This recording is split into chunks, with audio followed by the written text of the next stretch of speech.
वो जलंधर की by election parliament की उपचोण जिसनों आप कहने हैं, उस मामले 'ਚ देखो बेशक पंजाब ਦੀਆਂ ਸਾਰੀਆਂ ਵੱਡੀਆਂ ਰਾਜਸੀ ਧਿਰਾਂ अकाली दल की गल कर लीए, भाजपा की गल कर लीए, कांग्रेस है ਜਾਂ आम आदमी पार्टी ਜਿਹੜੇ पंजाब सत्ता ते काबज हैगे है, मुख तौर पर उही मैदान ਦੇ ਵਿੱਚ ਨਿਤਰੇ ਵੇ है। पर हुण लड़ाई एकदम सिखर वाल ਨੂੰ ਵੱਧ रही है। जिस तरह की स्थिति इस ਵੇਲੇ बनी भी है, इत्थे अरविंद केजरीवाल आ रहे, भगवंत मान पता नहीं किन्ने गेड़े उत्थे मार चुके हैं। कांग्रेस की वजह करके ही जिहड़ी हैगी सीट खाली हुई, तो कांग्रेस का ही इस ते समझदे कि साडा अधिकार हैगा, क्योंकि लंबी साडे पुराने समय तो सीट तुरी आ रही है। पर दूजे पासे आप लिए एक वक्री स्थिति इस करके बनती नज़र आ रही है हरपाल, क्योंकि आप दे आउण तो बाद दो बाई इलैक्शन जिहड़ियां पार्लीमेंट की आप गल करते हैं आ गई। एक तो शुरू च आउंदे ही संगरूर की आई, संगरूर च इन्हां नूं मूँह दी खानी पई, तो हुण जलंधर की है। जलंधर दे विच भी जिहड़ा हैगा एक बहुत वड्डी चुनौती, क्योंकि एक साल हो गया, एक साल बाद हुण चोण भी हो रही है, तो एक साल बाद पार्लीमेंट का दूजा इम्तिहान भी इन्हां लई। इस तों बाद वक्री गल है कि 24 दी इलैक्शन भी सारिਆਂ ਦੇ सामने है। ਜਿਹੜੀ ਆਮ ਆਦਮੀ ਪਾਰਟੀ ਦੀ ਸਰਕਾਰ ਹੈ ਉਹਨੂੰ ਵੀ ਹੁਣ ਬਣੀ ਨੂੰ ਸਾਲ ਤੋਂ ਉੱਪਰ ਹੋ ਗਿਆ, ਤੇ ਦੂਜੇ ਪਾਸੇ ਜੇ ਆਪਾਂ ਦੇਖਿਆ ਜਾਵੇ ਕਾਂਗਰਸ ਦੀ ਸਥਿਤੀ ਇੱਥੇ ਸੰਗਰੂਰ ਦੇ ਨਾਲੋਂ ਕਾਫੀ ਬਿਹਤਰ ਹੈਗੀ, ਕਿਉਂਕਿ ਜਿੱਦਾਂ ਤੁਸੀਂ ਖੁਦ ਹੀ ਦੱਸ ਚੁੱਕੇ ਹੋ ਵੀ ਜਿਹੜੀ ਇਹ ਸੀਟ ਹੈ ਇਹ ਲੰਬਾ ਸਮਾਂ ਕਾਂਗਰਸ ਕੋਲੇ ਰਹੀ ਹੈ, ਤੇ ਜਿਹੜੀਆਂ ਜੇ ਹੁਣ ਤੱਕ ਕੁੱਲ ਆਪਾਂ ਸਾਰੀਆਂ ਜਿਹੜੀਆਂ ਚੋਣਾਂ ਲੋਕ ਸਭਾ ਦੀਆਂ ਜਿਹੜੀਆਂ ਹੋਈਆਂ ਨੇ ਹੁਣ ਤੱਕ ਉਹ ਦੇਖਿਆ ਜਾਵੇ ਤਾਂ ਜ਼ਿਆਦਾ ਜਿਹੜਾ ਸਮਾਂ ਇਹ ਸੀਟ ਕਾਂਗਰਸ ਕੋਲੇ ਲਈ ਰਹੀ ਹੈ। ਲਗਭਗ 13 ਵਾਰ ਜਿਹੜੀ ਇੱਥੋਂ ਕਾਂਗਰਸ ਜੇਤੂ ਰਹੀ ਹੈ। ਇੱਥੇ ਜਿਹੜੀ ਹੈ 1/3 ਤੋਂ ਵੱਧ ਜਿਹੜੀ ਵੋਟ ਹੈ ਜਿਹੜੀ ਹੈ ਅਨੁਸੂਚਿਤ ਜਾਤੀ ਨਾਲ ਸੰਬੰਧਿਤ ਭਾਈਚਾਰੇ ਦੀ ਹੈ। ਇਹ ਵੀ ਇੱਕ ਬਹੁਤ ਵੱਡਾ ਫੈਕਟਰ ਜਿਹੜਾ ਹੈਗਾ ਇਸ ਸੀਟ ਦੇ ਉੱਪਰ, ਤੇ ਇਹੋ ਕਾਰਨ ਹੈ ਕਿ ਇੱਥੇ ਜਿਹੜੇ ਲੋਕ ਜਿਹੜੀਆਂ ਵੀ ਪਾਰਟੀਆਂ ਜਿਹੜੀਆਂ ਅਨੁਸੂਚਿਤ ਜਾਤੀ ਜਿਹੜਾ ਭਾਈਚਾਰਾ ਖਾਸ ਕਰਕੇ ਉੱਥੇ ਜੇ ਆਪਾਂ ਅੱਗੋਂ ਉਹਨੂੰ ਵੰਡ ਕੇ ਚੱਲੀਏ ਤਾਂ ਉੱਥੇ ਆਦਿ ਧਰਮੀ ਤੇ ਰਵਿਦਾਸੀਆ ਭਾਈਚਾਰਾ, ਦੂਜੇ ਪਾਸੇ ਬਾਲਮੀਕੀ ਤੇ ਮਜ਼੍ਹਬੀ ਸਿੱਖ ਭਾਈਚਾਰਾ, ਇਸ ਤਰ੍ਹਾਂ ਜਿਹੜੀ ਉਹਨਾਂ ਦੀ ਇੱਕ ਤਰ੍ਹਾਂ ਦੀ ਵਰਗੀਕਰਨ ਆਪਾਂ ਕਰ ਸਕਦੇ ਹਾਂ। ਤੇ ਉਹ ਵੋਟ ਭੁਗਤ ਦੀ ਵੀ ਜ਼ਿਆਦਾ ਐਨ ਬਲੌਕ ਪੈ ਜਾਂਦੀ ਹੈ, ਦੂਜੀ ਵੋਟ ਜਨਰਲ ਦੀ ਕਈ ਵਾਰੀ ਘੱਟ ਪੈਂਦੀ ਹੈ ਜੀ। ਸੋ ਉਹ ਵੋਟ ਹੈ ਜਿਹੜੀ ਉਹ ਕਾਫੀ ਜਿਹੜੀ ਅਸਰਅੰਦਾਜ਼ ਇਸ ਸੀਟ ਦੇ ਉੱਪਰ ਹੁੰਦੀ ਹੈ। ਦੂਸਰੀਆਂ ਜਿਹੜੀਆਂ ਤੁਸੀਂ ਪਾਰਟੀਆਂ ਦੀ ਗੱਲ ਕੀਤੀ, ਅਕਾਲੀ ਦਲ ਨੇ ਕੋਸ਼ਿਸ਼ ਕੀਤੀ ਹੈ ਕਿ ਆਪਣੇ ਉਸ ਜੇਤੂ ਭਲਵਾਨ ਨੂੰ ਇੱਥੇ ਉਤਾਰਿਆ, ਜਿਹੜਾ ਲਗਾਤਾਰ ਤੀਜੀ ਵਾਰੀ MLA ਬੰਗੇ ਤੋਂ ਜੋ ਬਣਿਆ ਹੈਗਾ ਸੁਖਵਿੰਦਰ ਸੁਖੀ। ਉਹਨਾਂ ਦਾ ਆਪਣਾ ਜ਼ਾਤੀ ਰਸੂਖ ਆਪਣੇ ਇਲਾਕੇ ਦੇ ਵਿੱਚ ਆਧਾਰ ਹੋਣ ਕਰਕੇ ਉੱਥੇ ਉਹਨਾਂ ਦਾ ਚੰਗਾ ਹੋਣ ਕਰਕੇ ਉਹਨਾਂ ਨੂੰ ਇਹ ਕਿ ਸ਼ਾਇਦ ਜਿਹੜੀ ਹੈ ਇਸ ਸੀਟ ਤੋਂ ਵੀ ਜਿਹੜਾ ਹੈ ਉਹ ਜਿਹੜੇ ਹੈਗੇ ਕੁਛ ਨਾ ਕੁਛ ਹਾਸਲ ਕਰ ਸਕਦੇ। ਘੱਟੋ ਘੱਟ ਜੇ ਇਹ ਨਹੀਂ ਤਾਂ ਜ਼ਮਾਨਤ ਜ਼ਰੂਰ ਬਚ ਸਕਦੀ ਹੈ, ਅੱਛੀ ਖਾਸੀ ਜਿਹੜੀ ਹੈ ਵੋਟ ਉਹ ਹਾਸਲ ਕਰ ਸਕਦੇ ਆ। ਕੇਜਰੀਵਾਲ ਕਹਿ ਕੇ ਹੈ ਕਿ PGI ਦੀ ਤਰਜ਼ ਦੇ ਉੱਤੇ ਅਸੀਂ ਜਿਹੜਾ ਹੈਗਾ ਇੱਥੇ ਹਸਪੀਟਲ ਬਣਾ ਕੇ ਦੇਵਾਂਗੇ ਜਲੰਧਰ ਦੇ ਵਿੱਚ। PGI ਦੀ ਤਰਜ਼ ਤੇ ਕਿੱਦਾਂ ਬਣੇਗਾ ਇਹ ਤਾਂ ਕੇਜਰੀਵਾਲ ਹੀ ਦੱਸ ਸਕਦਾ, ਪਰ ਇੱਕ ਵਾਅਦਾ ਕਰਕੇ ਇੱਦਾਂ ਹੀ ਕੂੜਾ ਕਰਕਟ ਦੇ ਕਹਿੰਦੇ ਜਿਹੜੇ ਜਲੰਧਰ 'ਚ ਢੇਰ ਲੱਗੇ ਆ, ਜਿਵੇਂ ਦਿੱਲੀ 'ਚ ਅਸੀਂ ਇਲਾਜ ਕੀਤਾ ਇਸ ਮਾਮਲੇ ਦਾ, ਇੱਦਾਂ ਕਰਾਂਗੇ। ਇਹ ਵੀ ਕਿਹਾ ਕਿ ਅਸੀਂ ਜਿਹੜੀਆਂ ਬਾਕੀ ਦੀਆਂ ਸਾਰੀਆਂ ਸਮੱਸਿਆਵਾਂ, ਉਹਨਾਂ ਨੇ ਕਿਹਾ ਵੀ ਇੱਕ ਇੱਕ ਸਮੱਸਿਆ ਦਾ ਨਾਂ ਲਊਂਗਾ, ਜ਼ਿਕਰ ਕਰੂੰਗਾ, ਫਿਰ ਚਰਚਾ ਛਿੜੇਗੀ, ਆ ਹੋਈ ਨਾ ਹੋਈ। ਉਹਨੇ ਇਕੱਠੇ ਹੀ ਸੁਹਾਗਾ ਫੇਰਤਾ ਕਿ ਇੱਕ ਇੱਕ ਕਰਕੇ ਸਾਰੀਆਂ ਸਮੱਸਿਆਵਾਂ ਦਾ ਹੱਲ ਕੀਤਾ ਜਾਏਗਾ। ਸੋ ਆਪ ਕੋਸ਼ਿਸ਼ ਕਰ ਰਹੀ ਹੈ। ਦੂਜੇ ਪਾਸੇ ਜਿਹੜਾ ਹੈਗਾ ਕਾਂਗਰਸ ਵੀ ਲੱਗਦਾ ਕਿ ਇਹਦੇ ਚੁਣੌਤੀ ਦੇ, ਕਿਉਂਕਿ ਕਾਂਗਰਸ ਨਾਲ ਵੀ ਘੱਟ ਭੈੜੀ ਨਹੀਂ ਹੋਈ। 8-10 ਜਿਹੜੇ ਮੰਤਰੀ MLA ਉਹਨਾਂ ਦੇ ਕੇਸ ਹੋਣੇ ਵੀ ਆ, ਕੁਝ ਉਹਨਾਂ 'ਚ ਅੰਦਰ ਬੈਠੇ ਆ, ਕੁਝ ਅੰਦਰ ਜਾਣ ਦੀ ਤਿਆਰੀ 'ਚ ਹੈ ਇਸ ਵੇਲੇ। ਸੋ ਕਾਂਗਰਸ ਨੂੰ ਲੱਗਦਾ ਉਹਨਾਂ ਦੀ ਸਰਵਾਈਵਲ ਦਾ ਸਵਾਲ ਹੈ। ਵੱਡੇ ਜਿਹੜੇ ਲੀਡਰ ਜਿਨ੍ਹਾਂ ਦੇ ਵਿੱਚੋਂ ਚੌਧਰੀ ਜਗਜੀਤ, ਚੌਧਰੀ ਸੰਤੋਖ ਸਿੰਘ, ਅਵਤਾਰ ਹੈਨਰੀ ਜਾਂ ਹੋਰ ਇਸ ਤਰ੍ਹਾਂ ਦੇ, ਤੇ ਉਹਨਾਂ ਦਾ ਵੀ ਜਿਹੜਾ ਸੀਗਾ ਇੱਕ ਇਹ ਸੀ ਕਿ ਉਸ ਇਲਾਕੇ ਦੇ ਵਿੱਚ ਉਹਦੇ ਉੱਤੇ ਇੱਕ ਖਾਸ ਅਸਰ ਰਸੂਖ ਸੀ, ਜਿਹਦੇ ਕਰਕੇ ਕਾਂਗਰਸ ਦਾ ਉੱਥੇ ਚੰਗਾ ਪ੍ਰਭਾਵ ਰਿਹਾ। ਜੇ ਸਿੱਧੂ ਸਾਹਿਬ ਆਪਾਂ ਪਿਛਲੀਆਂ ਵਿਧਾਨ ਸਭਾ ਚੋਣਾਂ ਨੂੰ ਵੀ ਦੇਖੀਏ, ਜਿਹੜੇ 9 ਸੈਗਮੈਂਟ ਨੇ, 9 ਸੈਗਮੈਂਟ ਦੇ ਵਿੱਚ 5 ਕਾਂਗਰਸ ਨੇ ਜਿੱਤੇ ਆ ਪਿਛਲੀਆਂ ਚੋਣਾਂ ਦੇ ਵਿੱਚ, 4 ਆਮ ਆਦਮੀ ਪਾਰਟੀ ਨੇ ਜਿੱਤੇ ਆ, ਤੇ ਬਾਕੀ ਬਹੁਤ ਪਿੱਛੇ ਚਲੇ ਗਏ ਅਕਾਲੀ ਦਲ, BJP ਜਾਂ ਬਾਕੀ ਜੀ। ਇੱਕ ਜੇ ਕਿਸੇ ਲੜਕੀ ਨੇ ਕਿਸੇ ਵਜ੍ਹਾ ਕਰਕੇ ਤਿਰੰਗੇ ਦਾ ਟੈਟੂ ਜਿਹੜਾ ਆਪਣੇ ਮੂੰਹ ਤੇ ਖਦਵਾ ਕੇ ਦਰਬਾਰ ਸਾਹਿਬ ਆ ਗਏ ਹੋਣ, ਤੇ ਕਿਸੇ ਨੇ ਟੋਕਾ ਟਾਕੀ ਕੀਤੀ ਹੋਵੇ, ਇੱਕ ਸਧਾਰਨ ਘਟਨਾ ਹੈ, ਉਹਨੂੰ ਕੌਮੀ ਪੱਧਰ 'ਤੇ ਇਸ ਢੰਗ ਨਾਲ ਪੇਸ਼ ਕੀਤਾ ਜਾਣਾ ਕਿ ਪਤਾ ਨਹੀਂ ਕੀ ਵਰਤਾਰਾ ਹੋ ਗਿਆ। ਤੇ ਜਦੋਂ ਸ਼ਹਾਦਤਾਂ ਹੁੰਦੀਆਂ, ਸ਼ਹਾਦਤਾਂ ਨੂੰ ਕਮ ਸੇ ਕਮ ਜਿਹੜਾ ਹੈਗਾ ਇਹ ਦੇਸ਼ ਦੇ ਅੰਦਰ ਜਿਹੜਾ ਹੈਗਾ ਸਲਾਮਤਾ ਕਰਨਾ ਚਾਹੀਦਾ ਹੈ, ਸਾਰੇ ਮੀਡੀਆ ਵੱਲੋਂ, ਸਾਰੇ ਦੇਸ਼ ਦੇ ਲੋਕਾਂ ਵੱਲੋਂ। ਕਿ ਪੰਜਾਬ ਹੀ ਹੈ ਜਿਹੜਾ ਸਭ ਤੋਂ ਅੱਗੇ ਦੇਸ਼ ਦੇ ਲਈ ਕੁਰਬਾਨੀਆਂ ਦਿੰਦਾ। ਇਹ ਵੀ ਇੱਕ ਬਹੁਤ ਵੱਡਾ ਸਵਾਲ ਇਸ ਕਰਕੇ ਬਣਦਾ ਹੈ ਕਿ ਪੰਜਾਬ ਨੂੰ ਫਿਰ ਵੱਖਵਾਦੀ, ਇਸ ਦੀ ਤਰ੍ਹਾਂ ਗੜਬੜ ਵਾਲਾ ਇਲਾਕਾ, ਹੋਰ ਬਹੁਤ ਸਾਰੇ ਜਿਹੜੇ ਇਸ ਤਰ੍ਹਾਂ ਦੇ ਮੁਹਾਵਰੇ ਪੰਜਾਬ ਦੇ ਲਈ ਵਰਤੇ ਜਾਂਦੇ ਹੈ। ਉਹ ਕਿਉਂ ਵਰਤੇ ਜਾਂਦੇ ਆ? ਜਦੋਂ ਪੰਜਾਬੀ ਹਮੇਸ਼ਾ ਹੀ ਆਪਣੇ ਖੂਨ ਦੇ ਨਾਲ ਦੇਸ਼ ਦੀ ਹਿਫਾਜ਼ਤ ਦੇ ਲਈ, ਆਪਣੀ ਪਵਿੱਤਰ ਧਰਤੀ ਦੇ ਲਈ ਆਪਣੇ ਖੂਨ ਨਾਲ ਸਿੰਜਦੇ ਇਸ ਧਰਤੀ ਨੂੰ। ਜਦੋਂ ਜਿਨ੍ਹਾਂ ਪਿੰਡਾਂ ਦੇ ਵਿੱਚ ਜਾਂ ਜਿਨ੍ਹਾਂ ਘਰਾਂ ਦੇ ਵਿੱਚ ਜਦੋਂ ਤਾਬੂਤ ਆਉਂਦੇ ਨੇ ਜੀ ਲਾਸ਼ਾਂ ਦੇ, ਉੱਥੇ ਮਾਹੌਲ ਦੇਖਣ ਵਾਲਾ ਹੁੰਦਾ ਤੇ ਉਹਨਾਂ ਦਾ ਮਤਲਬ ਕਿ ਦਿਲ ਪੁੱਛਿਆ ਲੋੜੀਂਦਾ ਜਿਨ੍ਹਾਂ ਦੇ ਨਾਲ ਇਹ ਵਾਪਰਦੀ ਹੈ। ਤੇ ਮੀਡੀਆ ਦਾ ਤਾਂ ਇੱਕ ਕਮਾਲ ਦੀ ਜਿਹੜੀ ਗੱਲ ਹੈ, ਕਿਉਂਕਿ ਮੀਡੀਆ ਦਾ ਆਪਾਂ ਐਨਾਲਿਸਿਸ ਨਹੀਂ ਕਰਦੇ ਕਿ ਆਪਾਂ, ਕਿਉਂਕਿ ਖੁਦ ਮੀਡੀਆ ਦੇ ਵਿੱਚ ਬੈਠੇ ਹਾਂ। ਇਹ ਮਤਲਬ ਕਿ ਇੱਕ ਸਭ ਤੋਂ ਵੱਡੀ, ਮੈਂ ਤਾਂ ਇਹਨੂੰ ਕਹਿੰਦਾ ਹੁੰਦਾ, ਭਾਵੇਂ ਇਹਨੂੰ ਲੋਕ ਅਖਲਾਕ ਨਾਲ, ਨੈਤਿਕਤਾ ਨਾਲ, ਡਿਸਪਲਿਨ ਨਾਲ ਜੋੜਦੇ, ਮੈਂ ਕਹਿੰਦਾ ਕਿ ਸਭ ਤੋਂ ਵੱਡੀ ਬੇਈਮਾਨੀ ਹੈ ਇਹ ਜਿਹੜਾ ਮੀਡੀਆ ਇੱਦਾਂ ਪੇਸ਼ ਕਰਦਾ ਹੈ। ਜਾਂ ਇਹ ਹੈ ਵੀ ਇੱਕ ਦੂਜੇ ਦੇ ਆਪਾਂ ਨਾਲ ਜਾਂ ਸੰਬੰਧਿਤ ਗੱਲ ਨਹੀਂ ਕਰਦੇ ਜਾਂ ਕ੍ਰਿਟੀਸਾਈਜ਼ ਨਹੀਂ ਕਰਦੇ। ਬੀਇੰਗ ਪੱਤਰ ਮੁਖਤਾਰ ਅੰਸਾਰੀ ਉਹ ਜੇਲ੍ਹ 'ਚ ਨਜ਼ਰਬੰਦ ਰਿਹਾ। 55 ਲੱਖ ਰੁਪਏ ਦਾ ਬਿੱਲ ਜਿਹੜਾ ਹੈ ਤੇ ਉਹਨੂੰ ਅਦਾਇਗੀ ਨੂੰ ਲੈ ਕੇ ਆਪਣਾ ਮੁੱਖ ਮੰਤਰੀ ਭਗਵੰਤ ਮਾਨ ਆਪਣੇ ਅੰਦਾਜ਼ 'ਚ ਗੱਲਾਂ ਕਹਿ ਰਿਹਾ ਹੈ। ਰੁਪਾਲ, ਇਸ ਮਾਮਲੇ 'ਤੇ ਜਦੋਂ ਕੋਈ ਵੀ, ਚਾਹੇ ਗੈਂਗਸਟਰਾਂ ਦਾ ਮਾਮਲਾ ਹੋਵੇ, ਚਾਹੇ ਧਾਰਮਿਕ ਮੁੱਦਾ ਹੋਵੇ, ਚਾਹੇ ਦੂਜੇ ਮਾਮਲੇ ਹੋਣ, ਪੋਲੀਟੀਕਲ ਪਾਰਟੀਆਂ ਦੇ ਹੁੰਦਾ ਕਿ ਰਾਜਸੀ ਰੋਟੀਆਂ ਕਿਵੇਂ ਸਿੱਕੀਆਂ ਜਾ ਸਕਦੀਆਂ। ਉਹਦੇ 'ਚ ਜਾਂ ਸਾਨੂੰ ਫਾਇਦਾ ਗੈਂਗਸਟਰ ਰੱਖ ਕੇ ਲਿਆ ਜਾ ਸਕਦਾ ਹੈ ਜਾਂ ਗੈਂਗਸਟਰ ਦਾ ਮੁਕਾਬਲਾ ਬਣਾ ਕੇ ਲਿਆ ਜਾ ਸਕਦਾ ਹੈ। ਪਹਿਲੀ ਗੱਲ ਤਾਂ ਮੈਨੂੰ ਅਜੇ ਤੱਕ ਇਹ ਗੱਲ ਸਮਝ ਨਹੀਂ ਆਈ ਕਿ ਉਹਦੀ ਕੀ ਮਜਬੂਰੀ ਸੀ ਉਹਨੂੰ ਰੋਪੜ ਜੇਲ੍ਹ 'ਚ ਰੱਖਣਾ। ਤੇ ਠੀਕ ਹੈ, ਇੱਕ ਛੋਟਾ ਜਿਹਾ ਮਾਮਲਾ ਇਹ ਸੀਗਾ ਕਿ ਉਹਨੇ ਕਿਤੋਂ ਫਰੌਤੀ ਮੰਗੀ ਸੀ ਕਿਸੇ ਬਿਲਡਰ ਤੋਂ ਉਸ ਮਾਮਲੇ 'ਚ, ਤੇ ਹਾਂ ਉਸ ਚੱਕਰ 'ਚ ਉਹਨੂੰ ਇੱਥੇ ਲਿਆਂਦਾ ਗਿਆ। ਤੇ ਪਰ ਇਸ ਚੱਕਰ 'ਚ ਲਿਆ ਕੇ ਵੀ ਉਹਨੂੰ 2-2.5 ਸਾਲ ਜੇਲ੍ਹ 'ਚ ਰੱਖਣਾ, ਤੇ ਫਿਰ ਜਿੱਦਾਂ ਤੁਸੀਂ ਦੱਸਿਆ ਹੀ ਹੈ ਕਿ ਉਹਦੀ ਟਹਿਲ ਸੇਵਾ ਕਰਨੀ, ਫਿਰ ਉਹਨੂੰ ਜੇਲ੍ਹ 'ਚ ਰੱਖਣ ਵਾਸਤੇ, ਬਣਾ ਕੇ ਰੱਖਣ ਵਾਸਤੇ ਸੁਪਰੀਮ ਕੋਰਟ ਤੱਕ ਕੇਸ ਲੈ ਕੇ ਜਾਣਾ, ਤੇ ਐਡੇ ਵੱਡੇ ਸੀਨੀਅਰ ਵਕੀਲ ਨਾਲ ਜਿਹਦਾ 55 ਲੱਖ ਦਾ ਬਿੱਲ ਬਕਾਇਆ ਪਿਆ, ਉਹਦੇ ਨਾਲ ਵਕਾਲਤਨਾਮਾ ਸਾਈਨ ਕਰਨਾ। ਕਿਉਂਕਿ ਇਹ ਇੱਦਾਂ ਦੀਆਂ ਘਟਨਾਵਾਂ ਨੇ ਜਿੱਦਾਂ ਹੁਣ ਇਹ ਲੱਗਦਾ ਹੈ ਕਿ ਜਿਹੜੀ ਰਾਜਨੀਤੀ ਹੈ, ਭਾਵੇਂ ਉਹ ਜਿੱਦਾਂ ਤੁਸੀਂ ਕਿਹਾ ਕਿ ਉਹ ਗੈਂਗਸਟਰਾਂ ਦੀ ਪੁਸ਼ਤ ਪਨਾਹੀ ਕਰਕੇ, ਭਾਵੇਂ ਗੈਂਗਸਟਰਾਂ ਨੂੰ ਸ਼ਰੇਆਮ ਮਾਰ ਕੇ, ਭਾਵੇਂ ਹੋਰ ਵੀ ਇੱਦਾਂ ਹੀ ਰਾਜਨੀਤੀ ਚਲਾਈ ਜਾਏਗੀ, ਜਾਂ ਲੋਕਾਂ ਦੇ ਮੁੱਦੇ ਵੀ ਕਦੇ ਪੋਲਿਟਿਕਸ ਦਾ ਹਿੱਸਾ ਬਣਨਗੇ। ਪੰਜਾਬ ਦਾ ਕਿਸਾਨ ਤਾਂ ਥਰ-ਥਰ ਕੰਬ ਰਿਹਾ, ਜਿਸ ਕਦਰ ਨੁਕਸਾਨ ਹੋ ਰਿਹਾ ਹੈ। ਇਕੱਲਾ ਮਤਲਬ ਕਿ ਮਨੁੱਖੀ ਜਿਹੜਾ ਹੈਗਾ ਉਹਦੇ ਲਈ ਦਿੱਕਤ ਨਹੀਂ ਹੈ, ਜਿਹੜੇ ਉਹਨਾਂ ਦੇ ਡੰਗਰ ਹੈ, ਜਾਨਵਰ ਹੈ, ਬੱਚੇ ਹੈ, ਉਹਨਾਂ ਦੇ ਲਈ ਵੀ ਦਿੱਕਤਾਂ ਹੈ, ਕਿਉਂਕਿ ਨਾ ਤੂੜੀ ਰਹੇਗੀ, ਨਾ ਚਾਰਾ ਬਚੇਗਾ, ਜਿੱਦਾਂ ਦੀਆਂ ਪ੍ਰਸਥਿਤੀਆਂ। ਪਰ ਮੁੱਖ ਮੰਤਰੀ ਭਗਵੰਤ ਮਾਨ ਕਰਨਾਟਕ ਜਿੱਤਣ ਲਈ ਉੱਥੇ ਆਪਣੇ ਭਾਸ਼ਣ ਦੇ ਰਿਹਾ, ਬਾਕੀ ਸਾਰਾ ਧਿਆਨ ਜਲੰਧਰ ਦੇ ਉੱਪਰ ਲੱਗਿਆ ਵਾ। ਇਹੋ ਜਿਹੀ ਸਥਿਤੀ ਦੇ ਵਿੱਚ ਜਿਹੜਾ ਹੈਗਾ ਪੰਜਾਬ ਦੀ ਬਾਂਹ ਫਿਰ ਕੌਣ ਫੜੇਗਾ? ਲਗਾਤਾਰ ਮਾਰ ਪਈ ਸਾਡੀ ਹਾੜੀ ਦੀ ਫਸਲ ਤੇ ਕਿਉਂਕਿ ਤੀਜੀ ਵਾਰ ਹੈ ਜਦੋਂ ਇੱਥੇ ਮੌਸਮ ਖਰਾਬ ਹੋਇਆ, ਤੇ ਮੰਡੀਆਂ 'ਚ ਪਈ ਕਣਕ ਵੀ ਭਿੱਜ ਗਈ ਹੈ, ਬੋਰੀਆਂ 'ਚ ਪਈ ਭਿੱਜ ਗਈ ਹੈ। ਤੇ ਉਧਰ ਦੇਸ਼ ਦੇ ਸਾਹਮਣੇ ਇੱਕ ਵੱਡਾ ਸੰਕਟ ਜਿਹੜਾ ਹੈਗਾ ਅਨਾਜ ਦਾ, ਉਹ ਵੀ ਸਾਹਮਣੇ ਆ ਰਿਹਾ ਹੈ। ਕਿਉਂਕਿ ਇਸ ਵੇਲੇ ਤੱਕ ਨਹੀਂ, ਪਹਿਲਾਂ ਪੰਜਾਬ ਦੇ ਵਿੱਚ ਹਮੇਸ਼ਾ ਓਪਨ ਪਲਿੰਥ ਜਿਹੜੇ ਸੀ ਉੱਥੇ ਹੀ ਜਿਹੜਾ ਸੀ ਜਮ੍ਹਾਂ ਕੀਤਾ ਜਾਂਦਾ ਸੀ। ਇਸ ਵਾਰੀ ਪਹਿਲੀ ਵਾਰੀ ਉਹ ਅਲੱਗ ਗੱਲ ਹੈ ਕਿ ਇੱਥੋਂ ਰੇਕ ਨਹੀਂ ਲੱਗੇ, ਕਿ ਪਹਿਲੀ ਵਾਰੀ ਕੇਂਦਰ ਸਰਕਾਰ ਨੇ, FCI ਨੇ ਕਿਹਾ ਕਿ ਅਸੀਂ ਸਿੱਧਾ ਇੱਥੋਂ ਦੂਸਰੇ ਸੂਬਿਆਂ ਨੂੰ ਕਣਕ ਜਿਹੜੀ ਮੰਡੀਆਂ 'ਚ ਹੀ ਭੇਜਾਂਗੇ, ਕਿਉਂਕਿ ਇੰਨੀ ਜ਼ਿਆਦਾ ਉੱਥੇ ਜ਼ਰੂਰਤ ਹੈ। ਸਰਕਾਰ ਨੇ ਅੱਡ-ਅੱਡ ਸਕੀਮਾਂ ਇੱਦਾਂ ਦੀਆਂ, ਆਟਾ ਦਾਲ ਸਕੀਮ ਹੋਰ ਉਹ ਬਣਾਈਆਂ ਹੋਈਆਂ ਨੇ ਜਿੱਥੇ ਅਨਾਜ ਦੀ ਜ਼ਿਆਦਾ ਲੋੜ ਹੈ। ਇੱਕ ਪਾਸੇ ਇਹ ਅਨਾਜ ਦੀ ਜ਼ਰੂਰਤ ਹੈ, ਦੂਜੇ ਪਾਸੇ ਕਿਸਾਨ ਦੀ ਬਾਂਹ ਫੜਨ ਵਾਲਾ ਜਿਹੜਾ ਹੈਗਾ ਉਹ ਕੋਈ ਨਹੀਂ ਹੈ।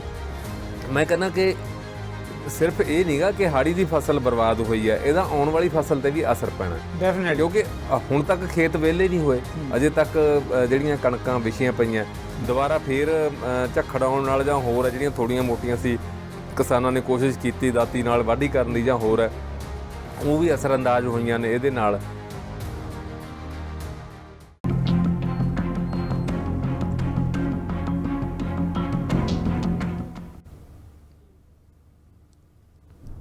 ਵਾਰ ਸਤਿਕਾਰ ਪ੍ਰੋਗਰਾਮ ਜਗਤਾਰ ਸਿੰਘ ਸਿੱਧੂ ਵੱਲੋਂ ਦਰਸ਼ਕਾਂ ਨੂੰ ਸਤਿ ਸ਼੍ਰੀ ਅਕਾਲ। ਅੱਜ ਸਾਡੇ ਨਾਲ ਹਨ ਸੀਨੀਅਰ ਜਰਨਲਿਸਟ ਪ੍ਰੀਤਮਪਾਲ। ਇਸ ਪ੍ਰੋਗਰਾਮ ਜਿੱਦਾਂ ਆਪਾਂ ਸਾਰੇ ਜਾਣਦੇ ਹਾਂ, ਹਫ਼ਤੇ ਦੀਆਂ ਵੱਡੀਆਂ ਘਟਨਾਵਾਂ, ਪੋਲੀਟੀਕਲ, ਸਮਾਜਿਕ, ਧਾਰਮਿਕ ਉਹਨਾਂ ਮੁੱਦਿਆਂ 'ਤੇ ਆਪਾਂ ਕਰਦੇ ਹਾਂ ਚਰਚਾ। ਪ੍ਰੀਤਮਪਾਲ ਤੇ ਮੈਂ ਅਸੀਂ ਅੱਜ ਹਫ਼ਤੇ ਦੇ ਵੱਡੇ ਮੁੱਦਿਆਂ ਨੂੰ ਲੈ ਕੇ ਤੁਹਾਡੀ ਕਚਹਿਰੀ 'ਚ ਇੱਕ ਵਾਰ ਮੁੜ ਹਾਜ਼ਰ ਹਾਂ। ਪ੍ਰੀਤਮਪਾਲ ਜੀ, ਸਾਡੀ ਬੇਨਤੀ ਪ੍ਰਵਾਨ ਕਰਕੇ ਤੁਸੀਂ ਅੱਜ ਦੇ ਪ੍ਰੋਗਰਾਮ 'ਚ ਆਏ ਹੋ, ਤੁਹਾਨੂੰ ਵੀ ਜੀ ਆਇਆਂ ਨੂੰ ਸਤਿ ਸ੍ਰੀ ਅਕਾਲ। ਹਾਂਜੀ, ਸਤਿ ਸ੍ਰੀ ਅਕਾਲ ਸਿੱਧੂ ਸਾਹਿਬ, ਸ਼ੁਕਰੀਆ ਤੁਹਾਡਾ ਜੀ ਪ੍ਰੀਤਮਪਾਲ, ਜਿਸ ਮਾਮਲੇ ਤੇ ਆਪਾਂ ਚਰਚਾ ਕਰ ਰਹੇ ਹਾਂ, ਮੈਨੂੰ ਲੱਗਦਾ ਇਸ ਵੇਲੇ ਜੇ ਪੰਜਾਬ 'ਚ ਸਭ ਤੋਂ ਵੱਡਾ ਕੋਈ ਪੋਲੀਟੀਕਲ ਮੁੱਦਾ ਏਜੰਡਾ ਜਿਹਦੇ ਤੇ ਚਰਚਾ ਹੋ ਰਹੀ ਹੈ ਉਹ ਜਲੰਧਰ ਦੀ ਬਾਈ ਇਲੈਕਸ਼ਨ, ਪਾਰਲੀਮੈਂਟ ਦੀ ਉਪ ਚੋਣ ਜਿਸ ਨੂੰ ਆਪਾਂ ਕਹਿੰਦੇ ਹਾਂ। ਉਸ ਮਾਮਲੇ 'ਚ ਦੇਖੋ, ਬੇਸ਼ੱਕ ਪੰਜਾਬ ਦੀਆਂ ਸਾਰੀਆਂ ਵੱਡੀਆਂ ਰਾਜਸੀ ਧਿਰਾਂ, ਅਕਾਲੀ ਦਲ ਦੀ ਗੱਲ ਕਰ ਲਈਏ, ਭਾਜਪਾ ਦੀ ਗੱਲ ਕਰ ਲਈਏ, ਕਾਂਗਰਸ ਹੈ ਜਾਂ ਆਮ ਆਦਮੀ ਪਾਰਟੀ, ਜਿਹੜੇ ਪੰਜਾਬ ਸੱਤਾ ਤੇ ਕਾਬਜ਼ ਹੈਗੇ ਆ, ਮੁੱਖ ਤੌਰ ਤੇ ਉਹੀ ਮੈਦਾਨ ਦੇ 'ਚ ਨਿਤਰੇ ਹੋਏ ਹੈ। ਪਰ ਹੁਣ ਲੜਾਈ ਇੱਕਦਮ ਸਿਖਰ ਵੱਲ ਨੂੰ ਵੱਧ ਰਹੀ ਹੈ। ਜਿਸ ਤਰ੍ਹਾਂ ਦੀ ਸਥਿਤੀ ਇਸ ਵੇਲੇ ਬਣੀ ਵੀ ਹੈ, ਕਿਤੇ ਅਰਵਿੰਦ ਕੇਜਰੀਵਾਲ ਆ ਰਹੇ, ਭਗਵੰਤ ਮਾਨ ਪਤਾ ਨਹੀਂ ਕਿੰਨੇ ਕੁ ਗੇੜੇ ਉੱਥੇ ਮਾਰ ਚੁੱਕੇ ਹੈ।